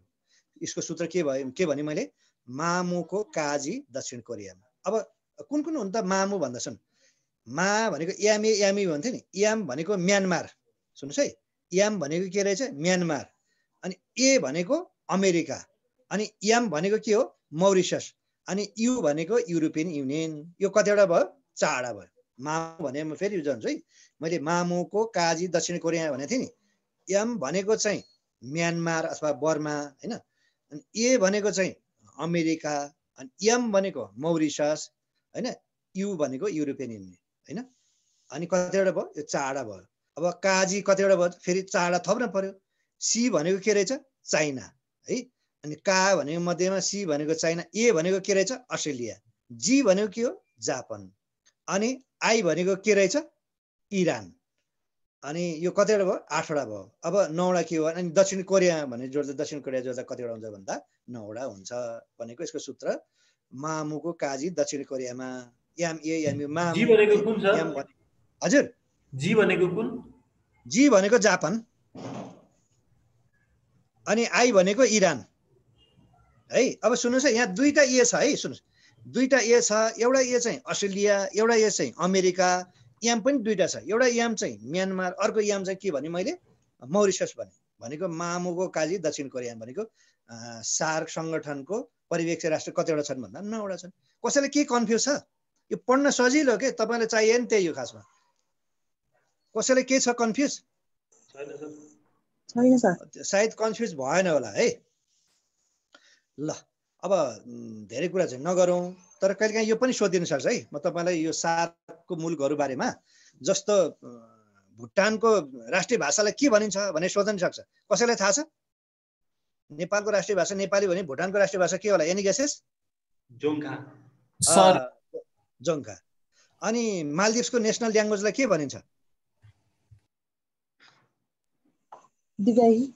दिव्याई। सुन्नु भएको पढ्नु भएको रहेछ है। इन्डियाको त के भयो? हिन्दी भयो। अनि पाकिस्तानको उर्दू भयो, बङ्गलादेशको बङ्गाली भयो, श्रीलङ्काको सियाली भयो, है। अफगानिस्तानको पास्तु र हैन, पास्तु नै भनिन्छ सामान्यतया। यति कुरा त जान्नुभयो, तर अरू कुरा पनि सोध्न सक्छ। जस्तो म तपाईँलाई सोधौँ है त, गोल्डेन इगल भन्ने एउटा चरो छ, त्यो कुन सार्क कन्ट्रीको नेसनल बर्ड होला? Any guesses? गोल्डेन इगल अथवा सुनौलो चिल, which country national bird is, which SAARC country national bird is golden eagle? Any guesses? Question त बुझ्नु होला नि कम्ती भयो। कसैले थाहा छ? अब सुन्नुहोस् है, यति भनेपछि नेपालको 8वटा मध्ये नेपालको पक्कै होइन, इन्डियाको पनि होइन, यो पनि बुझ्नुभयो हो। इन्डिया पनि होइन, इन्डियाको मयूर हो होइन भनेपछि बाँकी कतिवटा 6वटा देशमध्येमा एउटा हो। कुन होला? कुन होला हैन? श्रीलङ्का जस्तो लाग्छ सर। त्यो चाहिँ हो अफगानिस्तान। अफगानिस्तानको राष्ट्रिय चरो के रहेछ? ल अब सोधौँ है त। ल भन्नुहोस्, भुटानको नेसनल एनिमल के होला? राष्ट्रिय जनावर? कहिले यस्तो पनि सोध्न सक्छ के? भरे नसोध्ला यतिसम्म त तै पनि जान्दा त राम्रै हो नि त। ल भन्नुहोस्, हाम्रो नेसनल एनिमल काउ भने जस्तै भुटानको नेसनल एनिमलको नाम के होला? What is a national animal of Bhutan? ल अब म धेरै कुरा नगरौँ, म हल्का केही कुरा बताउँछु। यो त मैले हल्का उकाएको मात्रै हो, म बताउँछु है। नेपालको राष्ट्रिय जनावर काउ हो, भुटानकोलाई भन्छ टाकिङ, इन्डियाको र बङ्गलादेशको एउटै नै हो, के होला? पाटेबाघ के है। रोयल बेङ्गल टाइगर, इन्डियाको र बङ्गलादेशको एउटै हो राष्ट्रिय जनावर, रोयल बेङ्गल टाइगर। अनि त्यसपछि तपाईँको उसको श्रीलङ्काको चाहिँ सिंह, लायन हो। अनि त्यसपछि आयो उसको नेसनल एनिमल चाहिँ मालदिभ्सको चाहिँ टुना फिस, येल्लो टुना फिस भन्छ, त्यो पहेँलो कलर भएको है। र त्यसपछि आयो अफगानिस्तानको नेसनल एनिमल चाहिँ तपाईँको हिउँ चितुवा, सोनोली पहाड के। अनि उसको चाहिँ पाकिस्तानको राष्ट्रिय जनावर चाहिँ त्यो माखोर भन्छ है, यो बाख्रा प्रजातिको यो खालको हो, त्यो चाहिँ भिरभिरमा पाइने जन्तु हो है। यो 8वटै राष्ट्रको यो नेसनल एनिमलको कुरा गरे है। अब त्यसपछि राष्ट्रिय खेलको पनि कुरा आउला। ल भन्नुहोस्, 2टा सार्क राष्ट्रको राष्ट्रिय खेल चाहिँ एउटै छ, त्यो चाहिँ कुन कुन देश छ होला? 2टा सार्क श्रीलङ्का र नेपाल। एउटा नेपाल, अर्को चाहिँ श्रीलङ्काको राष्ट्रिय खेल चाहिँ एउटै छ हो। अनि त्यसो गरी तपाईँको इन्डिया र पाकिस्तानको पनि एउटै भन्दा फरक पर्दैन। दुईटैको के हो भन्दा क्रिकेट हो हैन? क्रिकेट हो, क्रिकेट होला। इन्डिया र पाकिस्तानको राष्ट्रिय खेल क्रिकेट होला होइन? के होला इन्डिया र पाकिस्तानको राष्ट्रिय खेल? हकी। कबड्डी हो सर? होइन, कबड्डी चाहिँ बङ्गलादेशको नेसनल गेम चाहिँ कबड्डी। इन्डिया र पाकिस्तानको चाहिँ एउटै उनै हो, के अरे हकी नै हो हैन? हकी नै हो। तर पाकिस्तानले चाहिँ पनि स्क्वासलाई पनि उसले राष्ट्रिय खेलकै दर्जा दिएको छ, तर वास्तवमा चाहिँ हकी नै हो है। र यो सबैलाई आउला भुटानको धनुषबाण हो है। अनि तपाईँको यो उसले चाहिँ मालदिप्सको चाहिँ फुटबल हो। अफगानिस्तानले चाहिँ तपाईँको पुरानो एउटा खेल छ बुस्कासीलाई चाहिँ तपाईँको आफ्नो उसले चाहिँ आफ्नो नेसनल गेम चाहिँ मानेको छ, यो जानकारी होस् है। ल अब हामी आधा घन्टा जति पढ्छौँ होइन। अब म तपाईँहरूलाई अर्कै उतिर लान्छु है त। केमा लगेँ भन्नुहोला भने तपाईँको यो बिमस्टेकतिर मैले लगेँ है त। यो उसको बारेमा त धेरै कुराहरू मैले भने। अब म तपाईँलाई बिमस्टेकको बारेमा चाहिँ जानकारी गराउँदैछु। सुन्नुभएको छ बिमस्टेक भनेर सुन्नुभएको छ तपाईँहरूले? सुन्नुभएको छ बिमस्टेक? सुनेको छ सर। अब यसकै बारेमा हामी आधा घन्टा लगभग यसकै बारेमा चर्चा गर्छौँ है। कति भ्याइन्छ 1.5 घन्टासम्म, त्यसपछि मेरो अरू क्लास पनि छ कि, त्यही भएर ल म तपाईँहरूलाई यो बिमस्टेकको बारेमा चाहिँ जानकारी गराउँछु है। यो बिमस्टेक भने के हो भन्दा म सरल भाषामा बोल्छु। बङ्गालको खाडी त पक्कै तपाईँले सुन्नुभयो होला। जस्तो नेपालबाट सबैभन्दा नजिकको समुद्र भनेकै बङ्गालको खाडी हो, जुन 1127 किलोमिटर चाहिँ टाढा रहेको छ, सबैलाई थाहा छ हो। यो बिमस्टेक भने के हो भने बङ्गालको खाडी वरिपरि रहेको राष्ट्रको एक खालको गठबन्धन है। गठबन्धन अनि के को लागि गठबन्धन भन्दा यो व्यापार तथा यसको उद्देश्य व्यापार तथा लगानी अभिवृद्धि गरेर अनि अधिक उदारीकरणको प्रक्रियाद्वारा यो व्यापारी वस्तु र सेवाहरूको विस्तार गर्नु उद्देश्य चाहिँ यो बिमस्टेकको चाहिँ स्थापना भएको है। पहिला चाहिँ यो बिम्स मात्रै भनिन्थ्यो होइन, यो के भन्छ बिस्टेक भनिन्थ्यो। तर कहिलेबाट चाहिँ भन्न थाल्यो भन्दा चाहिँ त्यसपछि 1997मा म्यानमार पनि थपेपछि अनि बल्ल चाहिँ बिमस्टेक भएको है। र बिमस्टेक है, यसको बिमस्टेकको जस्तो BIMSTAC थाहा छ बिमस्टेक। यसको अङ्ग्रेजीमा फुल फर्म चाहिँ के हुन्छ भने बे अफ बेङ्गाल होइन इनिसिएटिभ फर मल्टी सेक्टरल यो टेक्निकल एन्ड इकोनोमिक कोअपरेसन भन्ने हुन्छ कि। यसमा नेपालीको चाहिँ यसको ठ्याक्कै एक्ज्याक्ट यसको शाब्दिक अर्थ चाहिँ बहुउद्देश्यीय प्राविधिक तथा आर्थिक सहयोगको लागि बङ्गालको खाडीको प्रयास भन्ने हुन्छ। भनाइको मतलब चाहिँ मैले भने नि यो बङ्गालको खाडी वरिपरि भएको राष्ट्रहरूको एउटा गठबन्धन। के को लागि गठबन्धन भन्दा यो व्यापारी तथा लगानी अभिवृद्धि गरी होइन यो आर्थिक उदारीकरणको प्रक्रियाद्वारा व्यापारी वस्तु तथा सेवाहरूको विस्तार गर्ने उद्देश्यले चाहिँ खोलेको हो। अब भनेपछि यसको स्थापना कहिले भयो भनेर भन्दा 6 जुन 1997 मा है। कहिले भयो अरे? 6 जुन 1997 मा बिमस्टेकको स्थापना भयो है। अनि यसको मोटो भनेको यसको नारा चाहिँ के भनिन्छ भन्दा तपाईँको डिपर इन्टेग्रेसन भनिन्छ है। यसको मुख्य स्लोगन नारा चाहिँ खै जेसुकै होस् बिमस्टेक भने के बुझ्नु भने बङ्गालको खाडी वरिपरि भएको राष्ट्रहरूको एक खालको गठबन्धन हो। के को लागि भन्दा चाहिँ मैले भनेअघि व्यापार र लगानी अभिवृद्धि गरेर होइन यो आर्थिक उदारीकरणको माध्यमद्वारा यो व्यापारी वस्तु र सेवाहरूको विस्तार गर्ने उद्देश्यले चाहिँ खोलिएको। र कहिले स्थापना भयो भन्दा चाहिँ तपाईँको 6 जुन 1997 मा चाहिँ बिमस्टेकको स्थापना भयो। तर अझै भन्दा पनि साँच्चै भन्यो भने तपाईँको पूर्ण रूपमा चाहिँ कहिले पायो भन्दा 22 डिसेम्बर 1997 मा चाहिँ बल्ल बिमस्टेकले पूर्ण रूपमा पायो। यो भनाइको मतलब चाहिँ यो म्यानमार पनि थपिएपछि बल्ल बिमस्टेक भएको। सुरुमा त यो के थियो भन्दा बिस्टेक मात्रै थियो, अनि याम थपेपछि के हो बिमस्टेक भयो। अनि याम भने के रहेछ म्यानमार अथवा बर्मा। यो कहिले थपियो भन्दा 22 डिसेम्बर 1997 मा यो म्यानमार पनि बिमस्टेकको मेम्बर भएपछि चाहिँ बल्ल बिमस्टेकले चाहिँ पूर्णता पायो। बुझ्नुभयो नि त? कहिले स्थापना भएर रहेछ भन्दा जेसुकै होस् 6 जुन 1997 मा स्थापना भयो। अब हामीलाई सोध्छ अनि संस्थापक राष्ट्र फाउन्डर कन्ट्रिजहरू कतिवटा थियो मेम्बर भन्दा चाहिँ 4 वटा थियो, जसलाई बिस्ट पनि भनिन्छ। बी भनेको बङ्गलादेश, आई भनेको इन्डिया, एस भनेको श्रीलङ्का, टी भनेको थाइल्यान्ड। भनेको बिमस्टेकका संस्थापक राष्ट्र कतिवटा छन् भनेर सोध्यो भने कतिवटा रहेछ? 4 वटा। त्यसलाई फर्मुला के हो? बिस्ट BIST। बी भनेको बङ्गलादेश, आई भनेको इन्डिया, एस भनेको श्रीलङ्का, टी भनेको थाइल्यान्ड हो। अनि त्यसपछि मैले भने नि त्यसपछि 22 डिसेम्बर 1997 मा म्यानमार पनि यो बिमस्टेकको मेम्बर भइसकेपछि बल्ल यसले के भयो भन्दा बिमस्टेक। पहिला बिस्टेक मात्रै भन्थ्यो, पछि चाहिँ 1997 पछि बल्ल बिमस्टेक भयो हो। अब हामीले सोध्छ हाल सदस्य राष्ट्र कति छन् त हाल भन्दा हाल चाहिँ 7 वटा छ। पहिला कतिवटा थियो? 4 वटा थियो, अहिले चाहिँ 7 वटा भयो है। कुन कुन थपियो भन्दा 1997 मा म्यानमार थपिएर कतिवटा भयो 5वटा भयो अनि 2004 मा चाहिँ नेपाल र भुटान थपेर कतिवटा भयो 7वटा भयो। अब यसको प्रधान कार्यालय कहाँ छ त भन्दा बिमस्टेकको प्रधान कार्यालय कहाँ छ भनेर सोध्यो भने त्यो चाहिँ बङ्गलादेशको कहाँ छ ढाकामा छ। कहाँ रहेछ बङ्गलादेशको ढाकामा छ बिमस्टेकको मुख्यालय है। र यसको प्रमुख अङ्ग बिमस्टेकको प्रमुख अङ्ग भनेको चाहिँ तपाईको बिमस्टेक सम्मेलन र मन्त्री परिषद हो। यसको दुईटा अङ्ग मात्रै छ। बिमस्टेक सम्मेलन भनेको सबैभन्दा महत्त्वपूर्ण अङ्ग, त्यसपछि मन्त्री परिषद, यो दुईटा अङ्ग मात्रै छ बिमस्टेकको। मैले भने नि बिमस्टेकको स्थापना गर्नुको मुख्य उद्देश्य म तपाईँलाई फेरि रिपिट गर्छु, यो व्यापारी तथा लगानी अभिवृद्धि गरी हैन आर्थिक उदारीकरणको माध्यम प्रक्रियाद्वारा व्यापारी वस्तु र सेवाहरूको विस्तार गर्नु उद्देश्यले चाहिँ बिमस्टेकको चाहिँ स्थापना भएको छ जुन 1997 मा। सुरुमा चाहिँ 4 राष्ट्रमध्ये थियो जसलाई फाउन्डर मेम्बर पनि भनिन्छ। कुन कुन हुन्? बी भनेको बङ्गलादेश, आई भनेको इन्डिया, एस भनेको श्रीलङ्का, टी भनेको थाइल्यान्ड हैन। र हाल चाहिँ कतिवटा राष्ट्र भन्दा 7वटा। पछि कुन कुन थपियो भन्दा 1997 मा म्यानमार थपियो, त्यसपछि 2004 मा नेपाल र भुटान थपेपछि अहिले चाहिँ 7वटा छ। मुख्यालय कहाँ रहेछ भन्दा बङ्गलादेशको ढाकामा।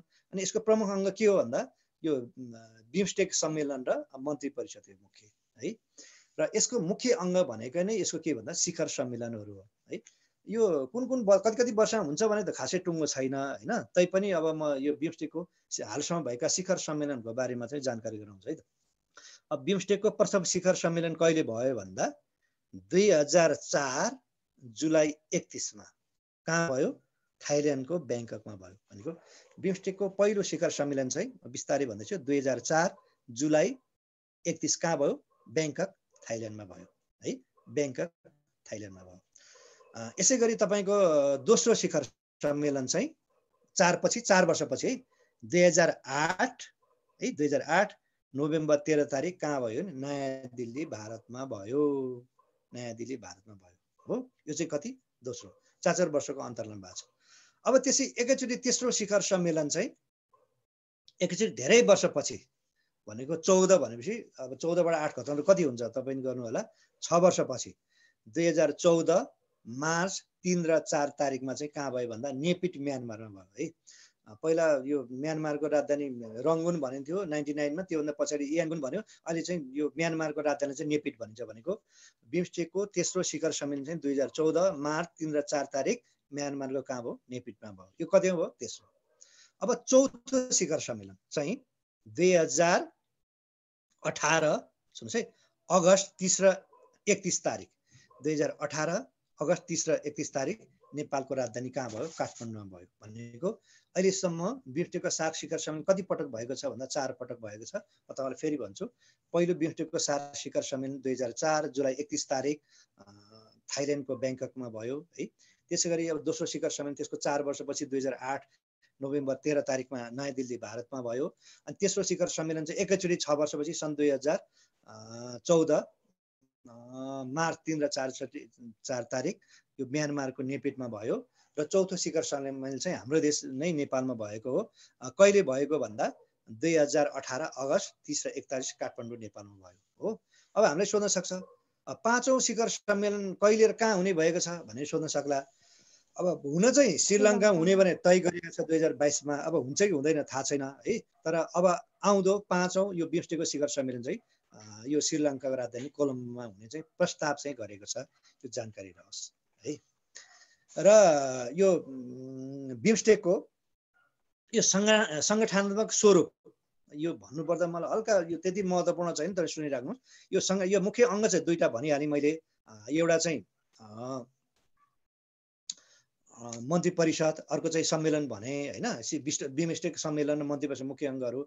यसको तपाईको यो स्ट्रक्चर कस्तो संगठनात्मक स्वरूप कस्तो छ भने यो एनुअल यो मिनिस्टरियल यो लेभलको मिटिङ भन्छ हैन। यो वर्षैपछि मन्त्री स्तरीय एउटा हुन्छ बैठकलाई भनिन्छ पहिलो। अनि सिनियर यो अफिसियल्स यो मिटिङ हुन्छ। अनि त्यसको अर्को वर्किङ यो ग्रुप पनि छ। अनि त्यसमा स्पेशलाइज टेस्ट फोर्स यस्तो खालको चाहिँ यो संगठनात्मक स्वरूप छ बिमस्टेकको। यति गहिराइमा त नजाउँ। तर दोस्रो महत्त्वपूर्ण अङ्ग भनेको बिमस्टेक के हो भन्दा चाहिँ मन्त्री स्तरीय सम्मेलन हो। र पछिल्लो यो मन्त्री स्तरीय सम्मेलन यो बिमस्टेकको परराष्ट्र मन्त्री स्तरीय सम्मेलन चाहिँ तपाईको 2017 है अगस्त 11 मा चाहिँ नेपालमा भएको थियो। अब नेपालमा भन्नै पर्दा 2074 साल साउन 28 गते चाहिँ नेपालको राजधानी काठमाडौँमा चाहिँ यो बिमस्टेकको पछिल्लो यो परराष्ट्र मन्त्री स्तरीय चाहिँ बैठक भएको थियो। कहिले भन्दा 2017 र अगस्त कति तारिक 11 तारिक। अब नेपाली भन्नुपर्दा चाहिँ नेपाली जनसभा 74 साउन 28 गते चाहिँ नेपालको राजधानी काठमाडौँमा भएको थियो है। अब यसै भनिरहँदा म तपाईलाई एउटा कुरा जानकारी गराउँछु। यो शहरको स्वायत्त क्षेत्र चाहिँ 14 वटा छन् है, तर बिमस्टेकको चाहिँ 14 वटा हैन 16 वटा छ। प्रायः यसको पनि 14 वटा थियो र यो बिमस्टेकको 15औं परराष्ट्र मन्त्री स्तरको बैठकले चाहिँ यो बिमस्टेकको पनि तपाईको स्वायत्त क्षेत्र चाहिँ 16 वटा बनाएको छ। पहिले कतिवटा थियो 14 वटा। अब के थपियो त यो नेपालकै राजधानी काठमाडौँमा बसेको यो परराष्ट्र मन्त्री स्तरीय बैठकले चाहिँ के थप्यो भन्दा दुईटा थपियो है। एउटा चाहिँ ब्लू इकोनोमिक भनेको समुद्रसँग जोडेर गर्ने जुन गतिविधिलाई चाहिँ ब्लू इकोनोमिक भनिन्छ। अनि अर्को हो अर्को चाहिँ माउन्टेन इकोनोमिक भनेको हिमाल क्षेत्रसँग प्रवर्धन मार्फत यो आर्जन गरिने जुन उलाई छ गतिविधिलाई चाहिँ त्यसलाई भन्छ माउन्टेन इकोनोमिक। भनेपछि यो बिमस्टेकमा पछि थपेका सहयोग क्षेत्र चाहिँ दुईटा, एउटा चाहिँ ब्लू इकोनोमिक, अर्को चाहिँ माउन्टेन इकोनोमिक। ब्लू इकोनोमिक भनेको चाहिँ समुद्रसँग जोडेर गर्ने गतिविधि चाहिँ ब्लू इकोनोमिक भयो। माउन्टेन इकोनोमिक भनेको तपाईको हिमाल क्षेत्रका प्रवर्धन मार्फत गरिने जति आर्जन गरिने गतिविधि चाहिँ यो माउन्टेन इकोनोमिक मानिन्छ। यो जानकारी होस् है। र यसै गरी तपाईलाई भन्नुपर्दा यो बिमस्टेकको है प्रशासनिक अङ्ग चाहिँ कुन हो भनेर भन्यो भने चाहिँ तपाईको यो उनै हो, सचिवालय नै हो है। यो सचिवालय नै हो। बिमस्टेकको सचिवालय कहाँ छ भन्दा अहिले हामीले भनिहाल्यौँ बङ्गाल देशको ढाकामा, तर धेरै पछि बनायो है। स्थापना त 6 जुन 1997 भनेको, तर यो बिमस्टेकको मुख्यालय ढाकालाई चाहिँ कहिले बनायो 2014 नोभेम्बर 13 तारिक मात्रै घोषणा गरेको। बिमस्टेकको मुख्यालय राजधानी ढाका भनेर चाहिँ 2014 नोभेम्बर 13 मा मात्रै चाहिँ यो चाहिँ डिक्लेयर गरेको, यो जानकारी होस्। र यसको पनि को हुन्छ मुख्य व्यक्ति भन्दा सचिवालयको महासचिव हुन्छ। र बिमस्टेकको पहिलो महासचिवको नाम चाहिँ हो श्रीलङ्काको सुमन नाकन्दला। 3 वर्ष हुन्छ है कार्यकाल चाहिँ।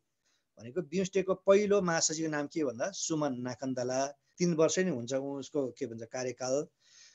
र अहिले चाहिँ है अहिले चाहिँ को छन् त यो बिमस्टेकको तपाईको महासचिवको नाम भनेर सोध्यो भने बङ्गलादेशको शहीदुल इस्लाम हुनुहुन्छ। बङ्गलादेशको शहीदुल इस्लाम हुनुहुन्छ र उहाँको कार्यकाल कहिलेबाट सुरुवात भयो भन्दा 2017 सेप्टेम्बर 1 बाट सुरुवात भयो। अब 3 वर्ष कार्यकाल भनेपछि 2020 मा चाहिँ उहाँको यो कार्यकाल सकिन्छ र 2021 मा फेरि अर्को नै महासचिवको नियुक्ति गरिन्छ। भनेको मतलब प्रशासनिक अङ्ग भनेको मुख्य अङ्ग त दुईटा नै हो। अहिले मैले भनिहालेँ, एउटा चाहिँ शिखर सम्मेलन, अर्को मन्त्री परिषद है। बिमस्टेकको शिखर सम्मेलन र मन्त्री परिषद अहिलेसम्म 4 पटक मात्रै भएको छ बिमस्टेकको शिखर सम्मेलन होइन। 15औं स्तरीय चाहिँ परराष्ट्र मन्त्री स्तरीय सम्मेलन चाहिँ 15औं पटक भएको छ होइन।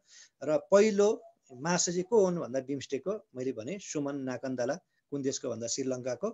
अनि त्यसै गरी दोस्रो अथवा 2017 सेप्टेम्बर 1 तारिकबाट चाहिँ यो शहीदुल इस्लाम भन्ने व्यक्ति श्रीलङ्काको चाहिँ के अरे बङ्गलादेशको शहीदुल इस्लाम भन्ने व्यक्ति चाहिँ हाल चाहिँ बिमस्टेकको के छ भन्दा महासचिव हुनुहुन्छ। यतिमा अरू कसैले के कन्फ्युज छ तपाईहरुलाई? हामीले सार्क र बिमस्टेक पढ्यौं छैन सर? छैन सर। र अब आउने चाहिँ सुन्नु म केही कुराहरु म तपाईलाई यो सार्कै बारे सोधौँ। अब आउँदोमा चाहिँ तपाईलाई के पढाउँछु भन्दै यो इन्टरनेट के अरे इन्टरपोल र तपाईको यो पढाउँछु नेट हो। अनि त्यसपछि यो संयुक्त राष्ट्रसङ्घमा नेपालको अनुभव जुन छ नि, नेपाल र संयुक्त राष्ट्रसङ्घ भन्ने एउटा च्याप्टर पढाउँछु, अथवा नेपालले संयुक्त राष्ट्रमा खेलेको भूमिका समथिङ के भन्ने छ हैन तपाईको सिलेबसमा, त्यो पढाउँछु। र यति मध्येमा तपाईलाई फेरि हामीसँग 5-10 मिनेट केही चाहिँ समय छ है। मेरो यो पछि पनि अरू नै 2 घण्टा क्लास भएको हुनाले म तपाईलाई चाहिँ आज अलि चाँडै नै छोड्छु। तैपनि म 5-10 मिनेट तपाईँ केही कुरा गर्न चाहन्छु। अहिलेसम्म पढेको कति बुझ्नु भएको छ यो साकन्टीको बारेमै तपाईलाई हल्का केही कुरा सोधौँ है त, है कतिको आउँदो रहेछ भनेर सोधौँ है त। तपाईले बिर्सनु भयो कि कसरी म सोधौँ है त रि नै, यो चाहिँ हामीले यो नै पढ्यौँ। ल भनौँ सार्कको स्थापना कहिले भयो होला? December 1985. कति भन्नुभयो? 8 December 1985. डिसेम्बर 1985 8 डिसेम्बर 1900 कति 85 मा। मैले एउटा कुरा भन्नुहोस्, तपाईले पढ्नु भयो होला, यो सारको अवधारणा ल्याउने व्यक्ति चाहिँ कसलाई मानिन्छ थाहा छ? कन्सेप्टहरु के त्यही बंगलादेशको व्यक्ति को होला? बंगलादेशको जियाउर रहमान। बंगलादेशको जियाउर रहमान, बंगलादेशको 7औं राष्ट्रपति जियाउर रहमानले चाहिँ तपाईको यो चाहिँ अवधारणा चाहिँ ल्याएका हुन् है। उसको पछि चाहिँ हत्या गरियो 1980 मे 2 मा चाहिँ उनले यो खालको चाहिँ अवधारणा दिएका हुन् है।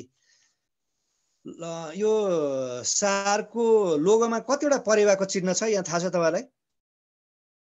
7वटा।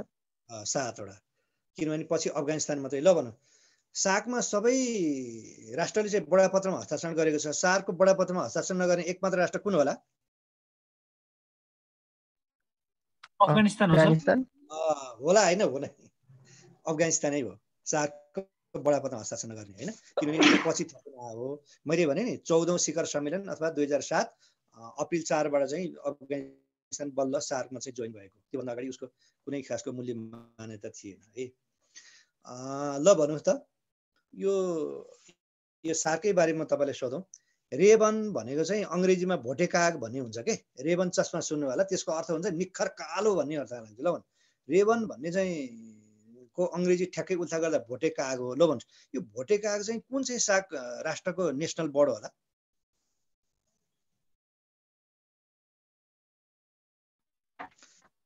अफगानिस्तान। प्रश्न त बुझ्नु भएन कति? हजुर भुटान होला। अफगानिस्तान हो। हैन, अफगानिस्तानको त हामीले गोल्डन इगल भनेर अहिले भर्खर तपाईलाई मैले पढाए हैन।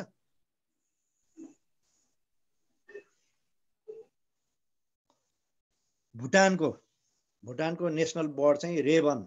रेबन भनेको भोटे काग के, निखर कालो काग।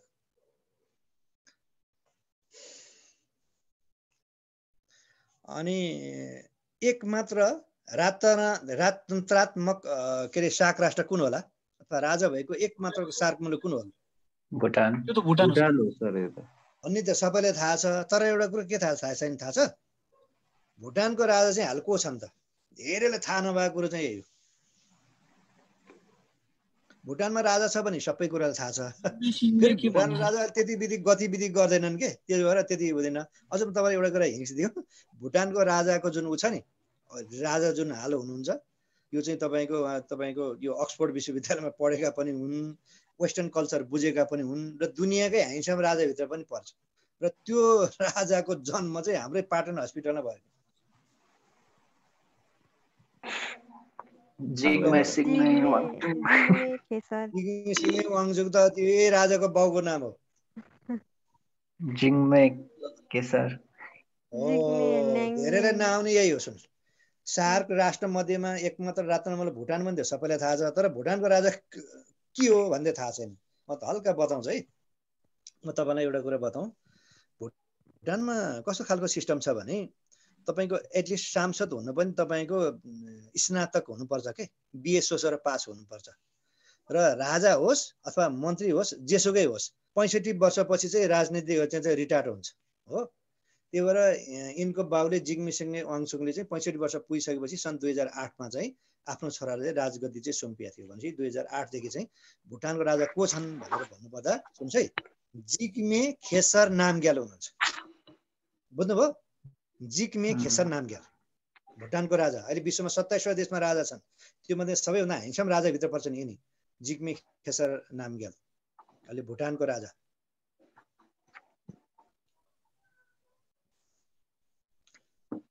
ल भन्नुहोस् भुटानको मुद्रालाई के भनिन्छ? ल भन्नुहोस् त। नेपालको मुद्रालाई रुपैयाँ भने जस्तै भुटानको मुद्रालाई के भन्नेला? नेगुल्ट्रम। यस एक्ज्याक्टली, नेगुल्ट्रम। मैले भनेको थिएँ नि 8वटा कन्ट्री मध्येमा 3टाको मात्रै फरक छ। जस्तो अफगानिस्तानलाई अफगानी भयो हैन, भुटानकोलाई नेगुल्ट्रम, अनि बंगालदेशको टाका। अरु त जम्मै लगभग त रुपी नै हो, अंग्रेजीमा जम्मै रुपी हुन्छ। कोही मालदिसको पनि RUFIY रुपियाँ मात्रै हो, अरु त सबै एउटै नै हो। अब तपाईले एउटा कुरा सोधौँ है, यो सार्कै बारेमा हामीले सोध्न सक्ने तपाईलाई ज्ञान पनि हुन्छ। टुलिप भन्ने फुल सुन्नु भएको छ? TULIP, टुलिप भनेको सामान्यतया यो युरोपमा हुन्छ, एकदम धेरै कलरको हुन्छ के। तपाई नेटमा हेर्नु भने यस्तो राम्रो देखिन्छ टुलिप। यो चाहिँ यो जाडोयाममै हुने यो फुल हो। टुलिप सुन्नु भएको छ? छ सर सुन्ने सर ल भन्नुहोस् टुलिप कुन साग राष्ट्रको नेसनल फ्लावर हो? प्रश्न त बुझ्नु होला पक्कै।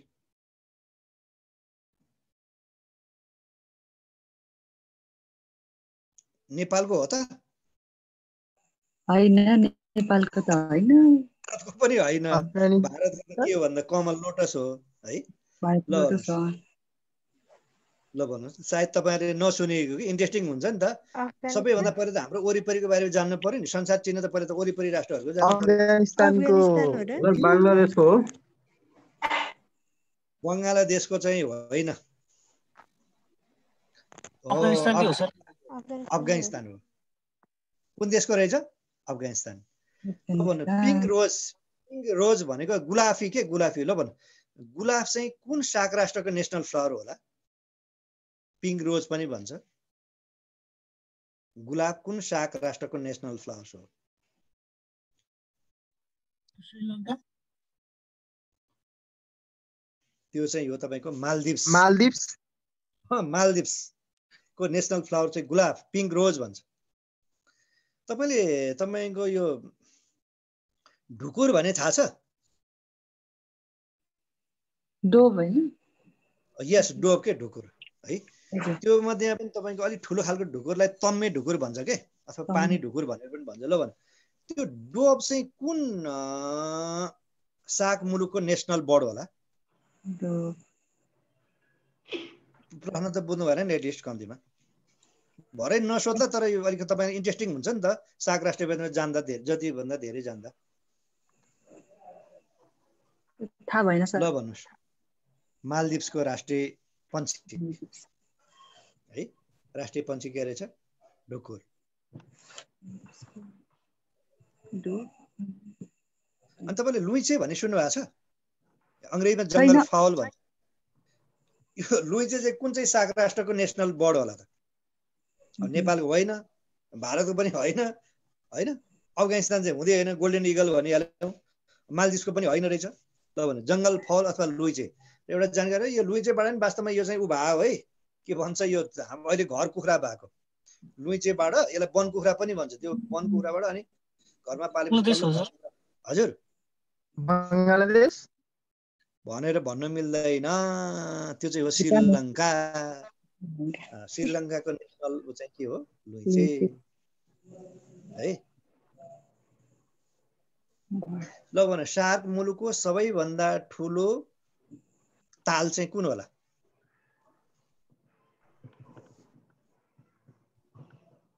चिल्का ताल हो सर। चिल्का ताल कहाँ पर्छ? भारतमा। अनि यो सार्क राष्ट्रमध्ये सबैभन्दा पहिला अन्तरिक्षमा जाने अन्तरिक्ष यात्री को होला? सार्क मुलुकमध्ये सबैभन्दा पहिला अन्तरिक्षमा जाने व्यक्ति को होला? ल भन्नु त।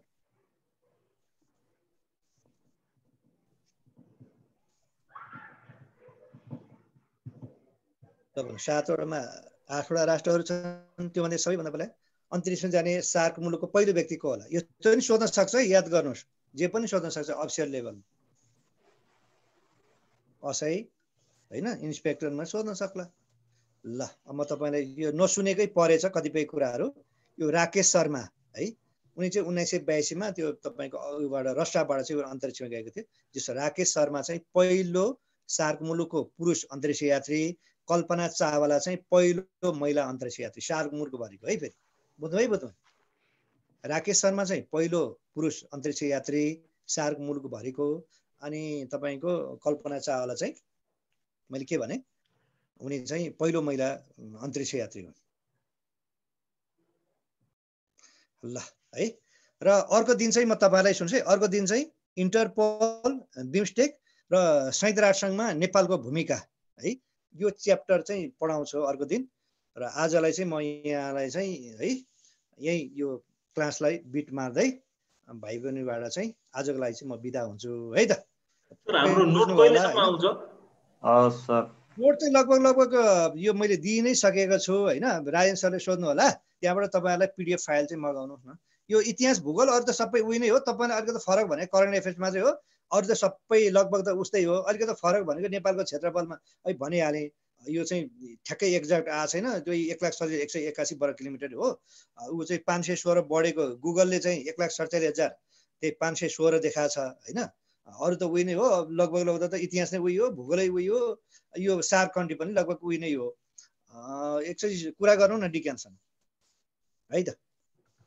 हुन्छ सर। अरू कुरा चाहिँ मैले तपाईँलाई कतिपय कुराहरू यहाँबाट पनि भन्दै, अहिले भनेको कुरा त नोट गरेर राख्नु होला है। अहिले भनेको कुरा पनि कतिपय नोट गरेर राख्नु होला। र मैले फेरि पनि भन्छु, तपाईँको सम्झने भन्दा लेख्दै पढ्दै गरौँ। 2-4 चोटि लेख्दै पढ्दै गयो भने आइहाल्छ। जस्तो अहिले मैले यो साग मुलुकै बारेमा कति कुरा थाहा तपाईँलाई मैले सुन्नु भएको रहन्छ कतिपय कुराहरू। अब यो चाहिँ अहिले सुनेको कुरालाई तुरुन्तै नोट गर्नुहोस्, फेरि एकछिनपछि बिर्सिहाल्छ। 1 घन्टा पछि त तपाईँको जति अहिले पढ्नु भएको छ नि त्यो त जम्मै तपाईँको उसमा झर्छ, 40% मा झर्छ। ल है त भन्दै आजको क्लास मैले यही नै बिट मारेँ है त। ल हस् सर, धन्यवाद सर।